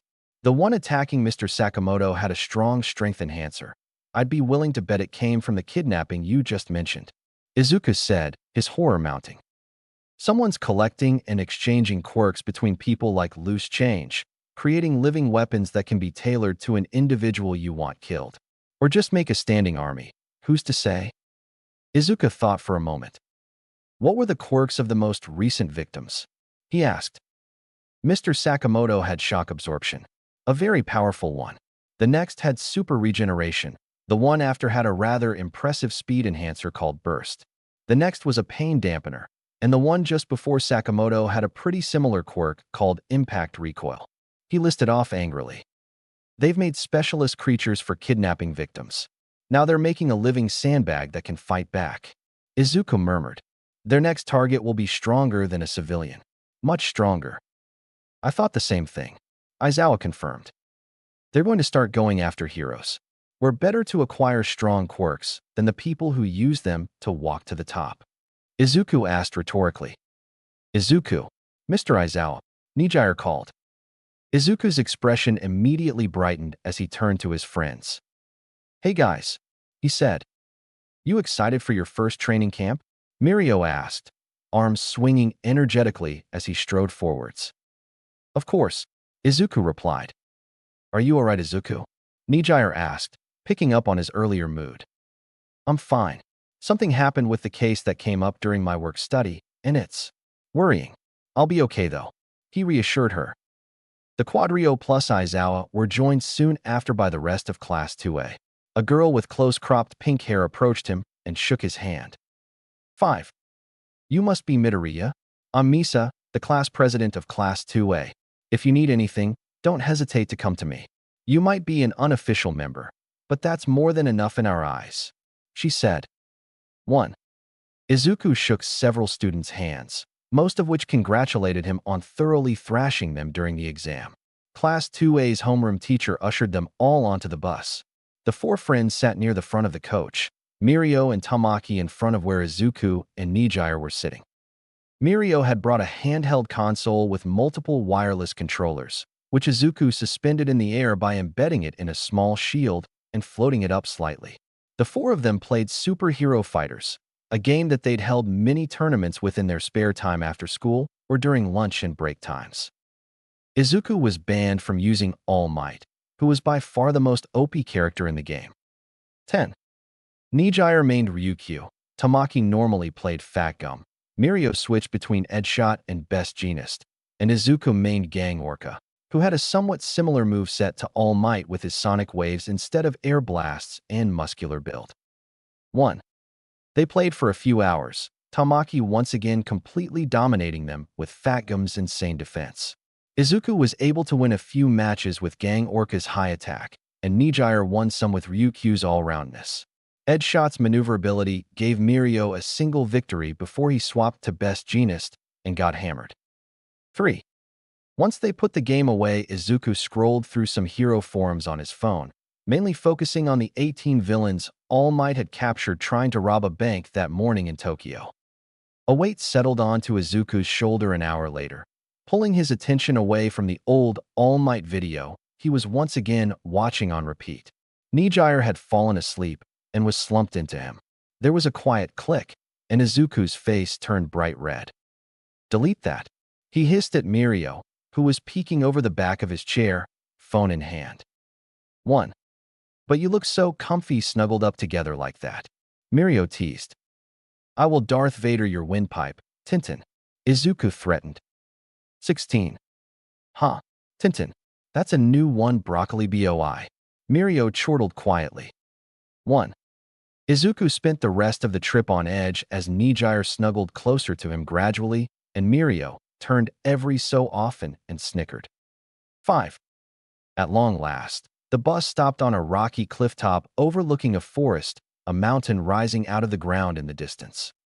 Mirio wiggled his eyebrows at Izuku and hopped off the bus, Tamaki following behind. Traitors. 2.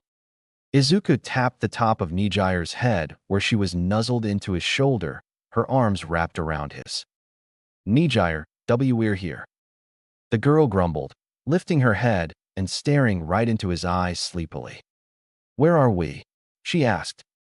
"Rest stop," he said. Nijire untangled herself from Izuku and stretched her arms above her head, groaning quietly.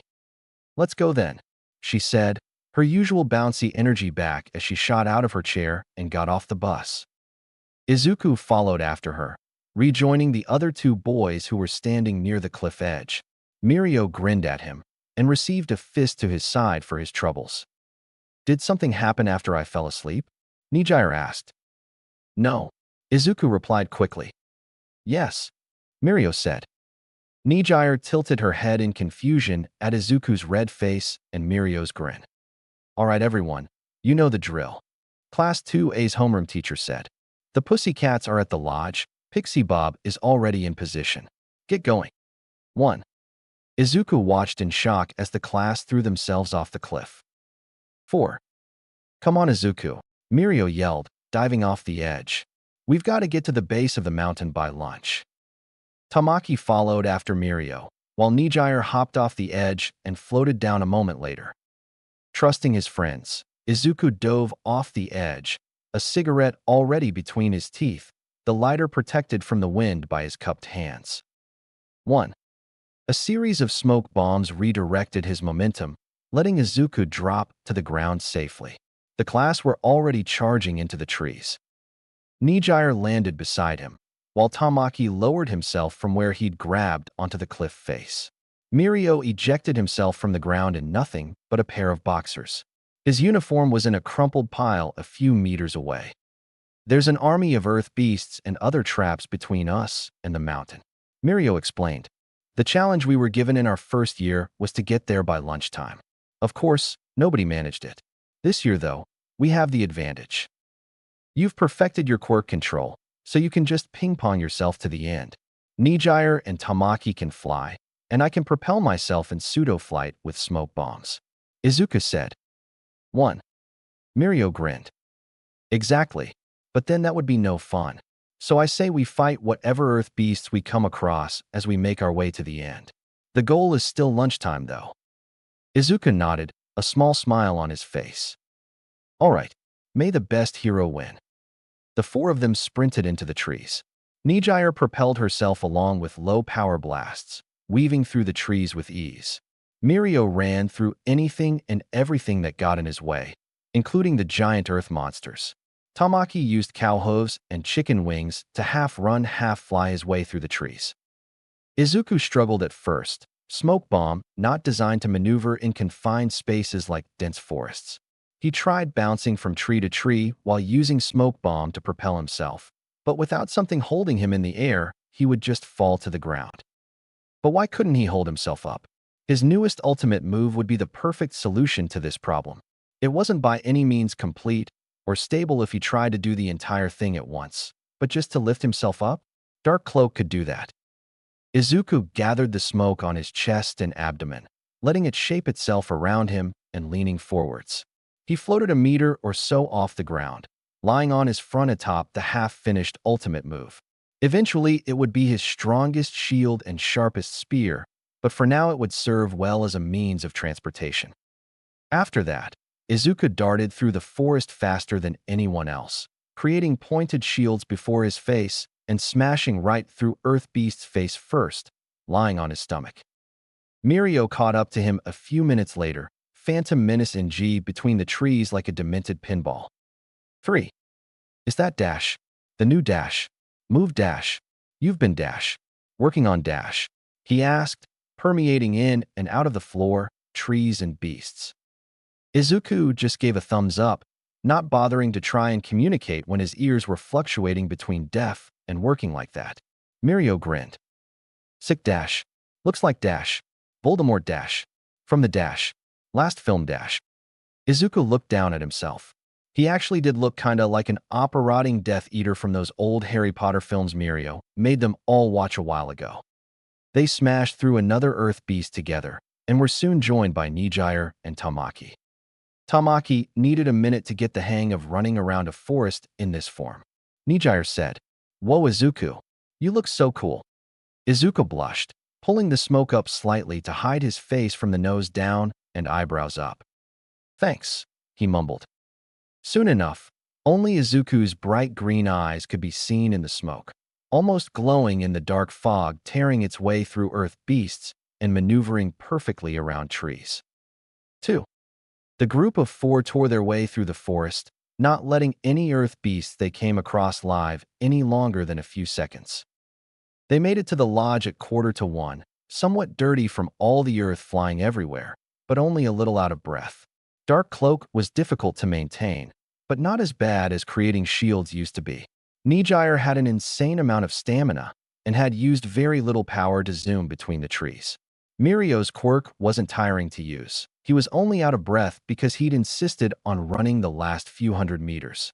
Tamaki was the most exhausted, but thanks to the training they'd all gone through, he wasn't as exhausted as expected. Mandalay and Ragdoll of the Wild Pussycats were waiting for them when they stepped out of the trees. Mr. Aizawa was leaning against the wall of the main building, a smirk on his face. "Are we on time for lunch?" Mirio asked, putting on his uniform that Tamaki had carried for him. Summer training camp was hell on earth. The point of the training camp was to have a week dedicated to quirk training. Thanks to that, everyone's training was individually tailored to them. 4. Tamaki had to eat and manifest as many foods as he could almost continuously. He was almost sick on a number of occasions. The more manifestations he could use at once, the more options he would have in battle. Mirio was improving his lung capacity as well as his fine control over permeating certain body parts and ignoring others. The longer he could hold his breath, the longer he could stay permeable. Nijire was doing intense stamina training, running around the camp until she dropped, had a drink, and kept going. The more stamina she had, the longer she could use her quirk for, and at higher outputs. Izuku's training was more technique-based than output-based. He could already control an impressive amount of smoke at a time. All he needed to do was fine-tune his control. More separate masses of smoke, doing different things with the smoke like moving, solidifying, shaping, moving and shaping and solidifying over and over again. He also worked on perfecting Dark Cloak, which the control training he was doing was helping a lot. 1. After the 3rd day of straight quirk training, Aizawa attacked Izuku.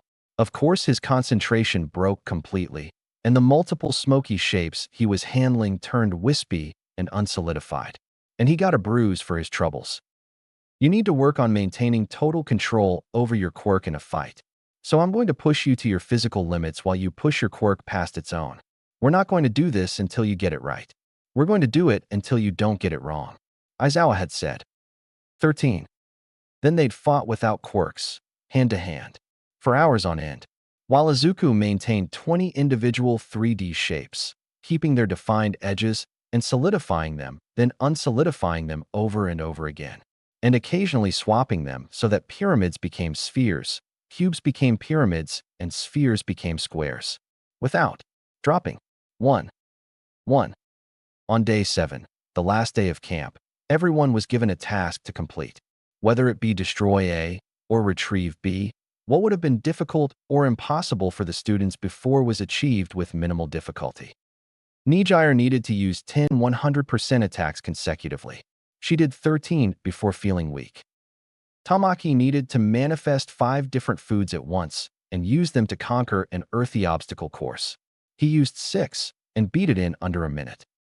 Mirio hadn't really improved his quirk, he'd improved his ability to use it effectively. He was able to hold his breath for a full minute before almost passing out. 3. Izuku needed to construct a life-sized Aizawa in relatively good detail. He gave the smoky clone individual freaking eyelashes. When he really thought about it, most objects could be created through combining and resizing the 3 basic shapes he'd mastered.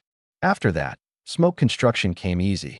The smoke Aizawa was a little more brittle than he would have liked, but it would have taken a relatively decent strength quirk to break it. 1. His friends had applauded the construction, understanding its significance as yet another milestone Izuku had raced past. Aizawa raised an eyebrow at the detailed replica of himself. The skin was even colored the same shade as his own, and the capture weapon was a wispy white, while the jumpsuit and his hair remained black.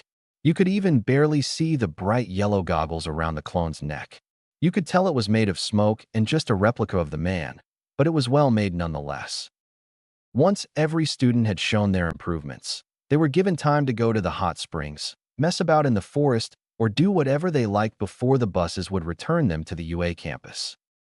Izuku, Mirio, and Tamaki relaxed in the hot springs, while Nijire decided to have something to eat to regain some of her spent energy. The men's side was completely empty other than the 3 friends, which Mirio decided to take advantage of. So, Izuku, he said, a small grin beginning to spread across his face. Any particular reason you've been avoiding Nijire all week? Izuku sank deeper into the water. 1. We've been training Mirio. I in particular have been the victim of torture via Eraserhead. He responded, dodging the question. Mirio raised an eyebrow sarcastically. So you don't have a stupidly massive crush on our female friend? He asked, the grin still on his face. 2. Izuku sank further, his eyes unable to meet Mirio's, his head the only part of him above the waterline. 1. No, he mumbled. Mirio laughed, and Tamaki chuckled quietly. Izuku turned away from them in a huff. Well, you sure convinced us, Izuku, Mirio exclaimed, letting out a laugh every now and again. Yeah, laugh it up. That's super mature of you, Mirio. You know, for a second there, I almost believed you were trustworthy. Thanks for confirming what a traitor you are. Izuku fumed irritably. Mirio snickered, reaching over and clapping Izuku on the shoulder. 2. It's all right. I'm just messing with you. You don't need to be embarrassed about it.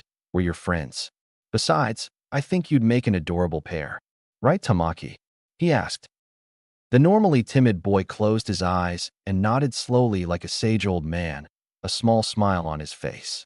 Izuku sighed dejectedly while Mirio just shook him.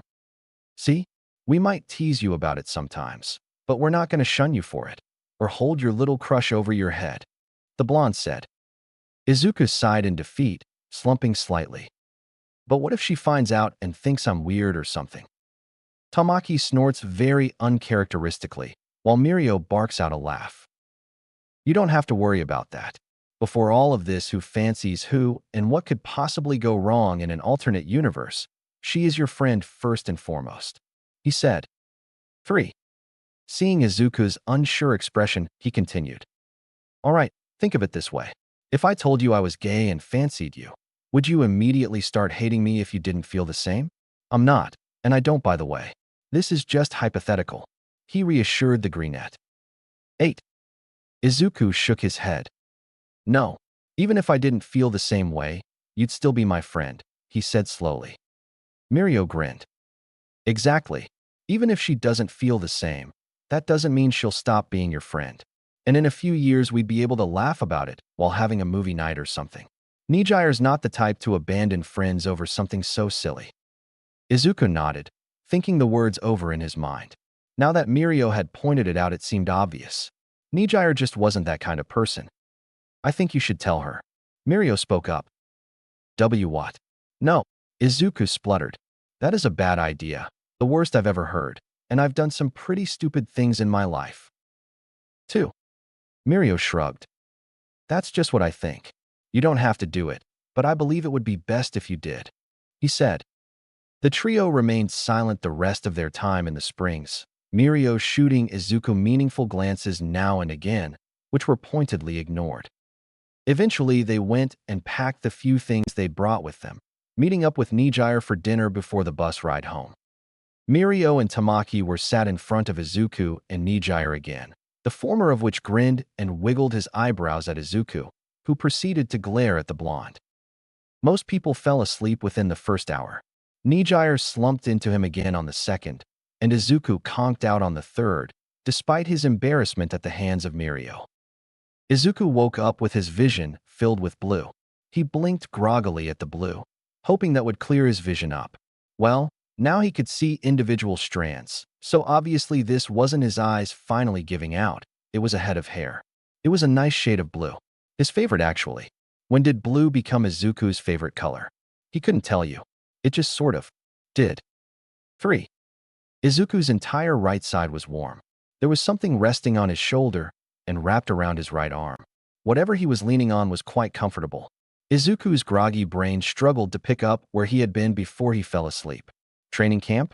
No, they'd left on the bus after dinner. Izuku sighed, turning slightly and coming face to face with Mirio over the blue thing, who was wiggling his eyebrows. Izuku found that mildly irritating for some reason. What? He croaked. Comfy there, Izuku. We're back at UA, so wake Nijire up, will you? Oh, bugger. It took Inko a day to figure it out. Who is it? She asked at dinner. Who's what, Mom? Izuku asked. The girl. Or boy, she said. 21. Izuku almost spat out his katsudan. Almost. What? Why do you think that I? Inko giggled quietly. Sweetie, it's written all over your face. And I'm your mother. I can tell these things. She said. So who is it? I already get teased enough by Mirio. Even Tamaki chips in occasionally. I don't need someone else embarrassing me about it. He grumbled childishly, picking at his dinner. So Nijire isn't in on the secret? Inko asked, a smile spreading across her face. 2. Izuku froze, and Inko's smile grew wider. Well then, I approve, she said. Mom. 11. Izuku slumped down onto the bench beside Mirio. He could see Nijire and Tamaki walking across the park to join them. Mom figured it out. Took her a day, he said. Mirio shrugged with a smile. That's how parents are. Our parents would probably get on like a house on fire, if they ever met. We must never let that happen. Agreed. 4. Nijire and Tamaki sat on the bench either side of the two, Mirio's eyebrows doing an impression of a pair of caterpillars as Izuku's face colored. 4. So, where are we going? Nijire asked. Is it fun? Will there be food? We're going, Mirio said dramatically. To the arcade. It was easy to figure out why Mirio chose the arcade. Quite a few of the games were older versions of the fighting games they played on Mirio's console. Of course, All Might has always been stupidly OP, so Izuku was banned from using him in any of the games there too. 7. They got lunch afterwards and spent some time just wandering around Mizutofu. They were all recognized from the sports festival, to Izuku's embarrassment. The quadrio spent most of the summer just going out to new places and hanging out. Sometimes one of them was busy with family or had other plans, meaning their quadrio occasionally became a trio or duo. 1. A few instances were fabricated by Mirio, who conveniently had some vague plans already while Tamaki had an appointment or was visiting his grandparents in Hosu. 1. Consequently, Izuku and Nijire were left on their own at some point every week to hang out together. They had fun, but Izuku was a nervous wreck 70% of the time. Until the day before school resumed, when Mirio set up a final pseudo-date. Smoke might. Why does my name insinuate a high all might? 18. Latinton LMAO. 1. Smoke might. Park. 1. Latinton. Smoke might. Park. Latinton. Is this about your date? Smoke might. Paweo arc. 1. Latinton. Alright. Hold your smoky horses. Mirio entered the almost deserted park, immediately spotting his friend's bushy green hair resting on a picnic table. He sat down beside Izuku and rested his chin on his palm. You alright, buddy? Am fine. Did you confess your undying love and she rejected you? No. Did someone else come along and dash? She kissed me. Too. And that's bad. What? It's not. So, I'm just kind of stunned. Understandable. So, are you together now? 1. I don't know. I mean, she kissed me on the cheek and just sort of skipped away while I stood there. I see. Probably not then, but maybe soon. I feel stupid. That's normal. 3. Okay. I still feel stupid though. They sat in silence for a few minutes. Are you going to go home anytime soon? Probably not. Although I should. Yeah. Do you want to come over and play Smash Heroes? 5. Sure. Come on then. 1. They played for a few hours, on duo campaign mode, Izuku demolishing the opposition with all might. After the final boss, which had been thoroughly beaten with much yelling and name-calling of the villain organization's shadow leader who had an unknown, multifaceted set of abilities, Izuku just sat and stared at the screen for a few seconds. 4. It's just hit me. Are you going to go up onto the roof and scream in joy? No. I'm going to sit here and robotically demolish every CPU while I think about feelings. 4. Now that I have to see. True to his word, Izuku used Wash, the weakest hero in the game, to destroy multiple max-level CPUs at a time, even taking on All Might and only losing by a thin sliver of health. 2. Have you figured out the meaning of life yet? Mirio asked, grinning slightly. 5. No, but I know what I'm going to do. And no, I'm not telling you. You'll just try to help and be an ass about it. An ass? Me? No. When are you going to tell her? 1. After the licensing exam in 3 weeks. Mirio shrugged. That's fair. Just don't leave it too long. What if she does something before then, though? It could dash. It wasn't just a friendly kiss. That's not a thing, and B. She was skipping, you said. I think that explains itself. Mirio cut him off. He thought for a moment. It's not a thing unless you're French. 18. They sat in silence for a moment, Mirio wielding Wash on screen to far inferior effect than Izuku. We're going to be making more ultimate moves soon. Got anything in mind? The blonde asked. I've got a few ideas.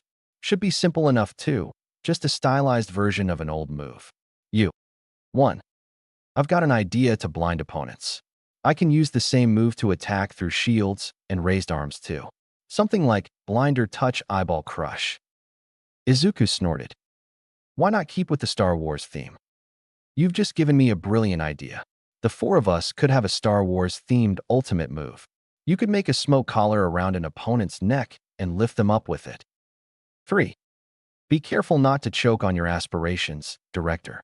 Izuku said in an eerily good impression, holding his hand up as though he were pinching someone's windpipe. 3. The duo cackled and continued making silly impressions of various characters until late into the evening. Today you'll be working on ultimate moves. Some of you already have a few, but if you want a leg up in the provisional exam, you'll need as many as you can make. Class 2A's homeroom teacher spoke. 1. Quite a few of the teachers were here, including ectoplasm, eraser head, and cementos. You'll be using this facility to create and refine them, which can be molded to your needs by cementos. Should you require an opponent or helping hand, ectoplasm can aid you with his clones. Now get to it. Izuku, Mirio, Tamaki, and Nijire immediately grouped up. 2. So what's everyone working on? Mirio asked as they walked into a small, isolated area. I want to work on improving my rapid fire with bigger blasts, Nijire said. I want to refine my Chimera mode, Tamaki mumbled. I'm going to be creating an entirely new move, Mirio told them. I'm going to be repurposing an old move, and maybe refining Dark Cloak. It's almost perfect, but it could use a few improvements, Izuku said. 7. All right, Tamaki, you have the open space over there. Nijire, those concrete pillars should be what you need. I'll just be over here, trying to time an impermeable punch with the wall. Izuku, you take the middle of this section, Mirio said. I'm going to ask Cementos for some targets, Izuku said, waving to the hero. 5 minutes later, and Izuku was standing before a cement pillar, concentrating on his hand. More specifically, the solid smoke gauntlet on his arm. He held his hand out flat, letting the smoke reform around it, flattening and lengthening outwards. Monomolecular Blade Mark II. Izuku swung his arm at the target, cleaving it in two with no resistance at all. Thanks to his training, his monomolecular blade was truly monomolecular and far sturdier than the original. He could still use it at range if needed, like during the exam, but he would mainly be using it to clear rubble. 6. The blade was tapered like a real sword blade, so that his entire hand was encased in smoke, both perfectly protected and capable of offense. It also incorporated well into Dark Cloak, which he would be using the rest of the 2 weeks training to improve. 3. Izuku formed a second monomolecular gauntlet onto his left hand, swiping wildly at the concrete pillar, cutting it into tiny chunks from the top down. 1. He turned and grinned at his friends, who had turned to look at the flurry of movement. Welp, I'm done. Time to work on my second ultimate move of the day. Oh, that's how it is, huh? All right, Izuku, you're on, Mirio exclaimed, turning back to the wall and punching it, yelling an OW. Seconds later. 1. Izuku spent the rest of the day messing around with Dark Cloak, testing what he could do with it, just how far he could push smoke. The next 2 weeks passed by in a blur, the Quadrio creating and mastering new ultimate moves every few days. 4. Similarly to the training camp, they showcased their new and improved moves at the end of the 2 weeks. Blinder Touch Eyeball Crush, Mirio shouted, punching through Izuku's face. The younger boy had agreed to be Mirio's test dummy, but only after he promised not to mess the move up on purpose.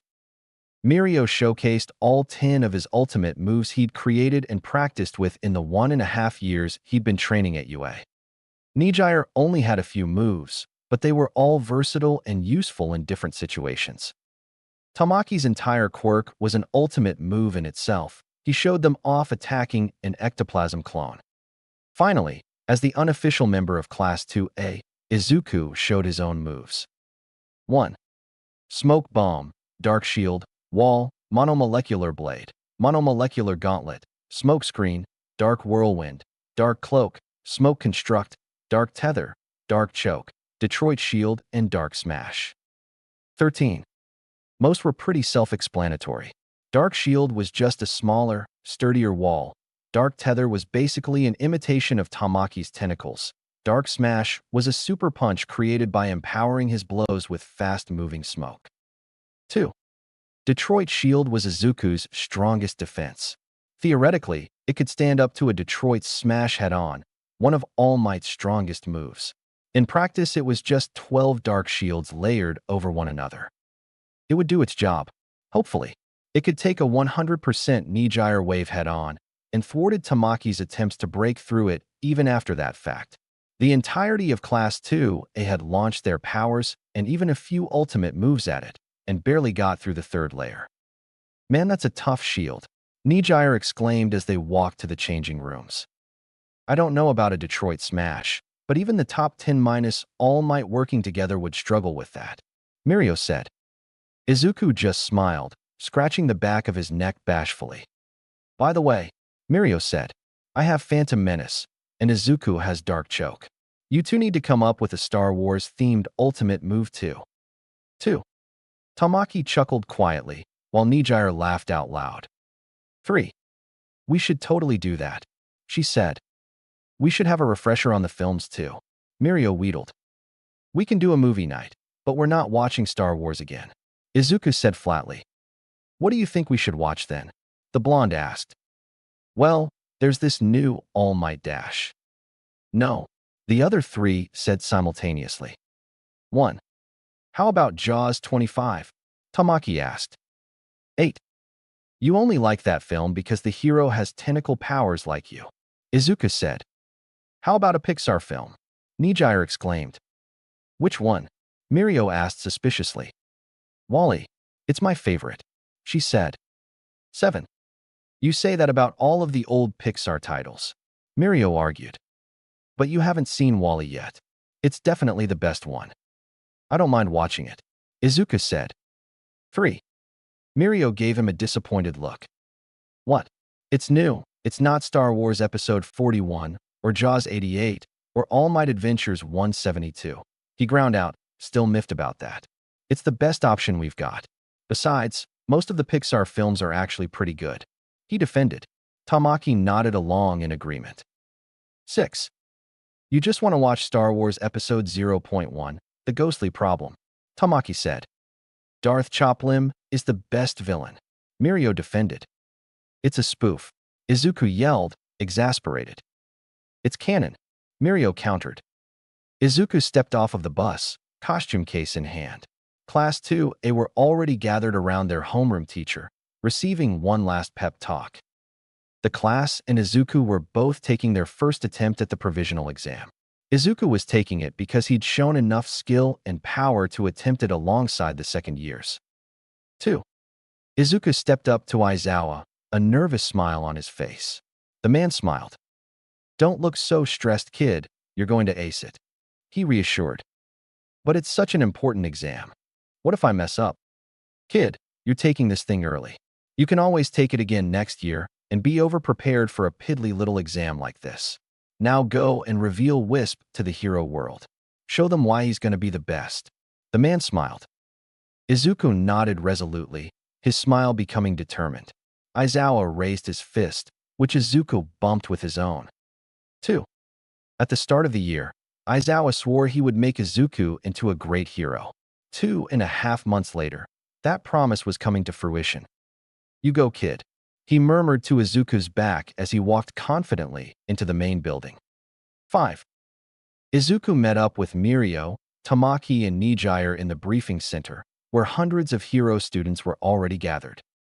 Any idea what we're doing yet? Izuku asked. Nope, Mirio said cheerfully. 1. They waited for a few moments, nervously adjusting their costumes minutely. A tired-looking man walked up onto the podium at the end of the room, stepping before the microphone. Good morning, everybody. I am Mara, the representative of the HSBC here today. The man yawned loudly. Sorry, happens every year, we're so understaffed. Anyway, I'm here to tell you what the first half of the exam will be. It will be an elimination round. Only half of you here will be able to pass the first part. The second art is a rescue operation, but we'll get to that later. He yawned again. 4. Anyway, you'll be playing tag, pretty much, but special tag. With capture tape. Once 178 of you remain uncaptured, the exam will move on to the second half. Those of you that are eliminated here, better luck next time. Now, everyone gets 3 rolls of capture tape. You can work in groups if you want, no hurting your opponents too badly. There is no capture requirement. You could just hide for the duration of the exam, but it may impact your score at the very end of the exam. Once everyone has their capture tape, you have 5 minutes to position yourselves wherever you like in the stadium other than the stands and inside the building proper. The quadrio collected their capture tape and waited for the 5-minute prep time to start. To their surprise, the walls and ceilings started to move, the entire room falling open to reveal an arena somewhat similar to the USJ, with different areas to combat in. A buzzer sounded, and a countdown appeared on the screen suspended above Mera. "Go," he said sleepily. Mirio chucked his capture tape to Izuku and sank into the ground, pointing to the mountain zone as he did. Tamaki manifested wings and launched himself into the air, heading to the mountains as he tucked the tape into one of his many pockets. Nijire burst into the sky with a bright explosion of spiraling light, a new move she'd created to propel herself quickly. Izuku let out a breath of smoke, the cigarette in his mouth pushed to the side as he used Dark Cloak, catching Nijire and Tamaki and passing them with ease, reaching the top of the mountain at the same time as Mirio popped out of the ground. Nijire and Tamaki landed seconds later, the four of them huddling up. 4.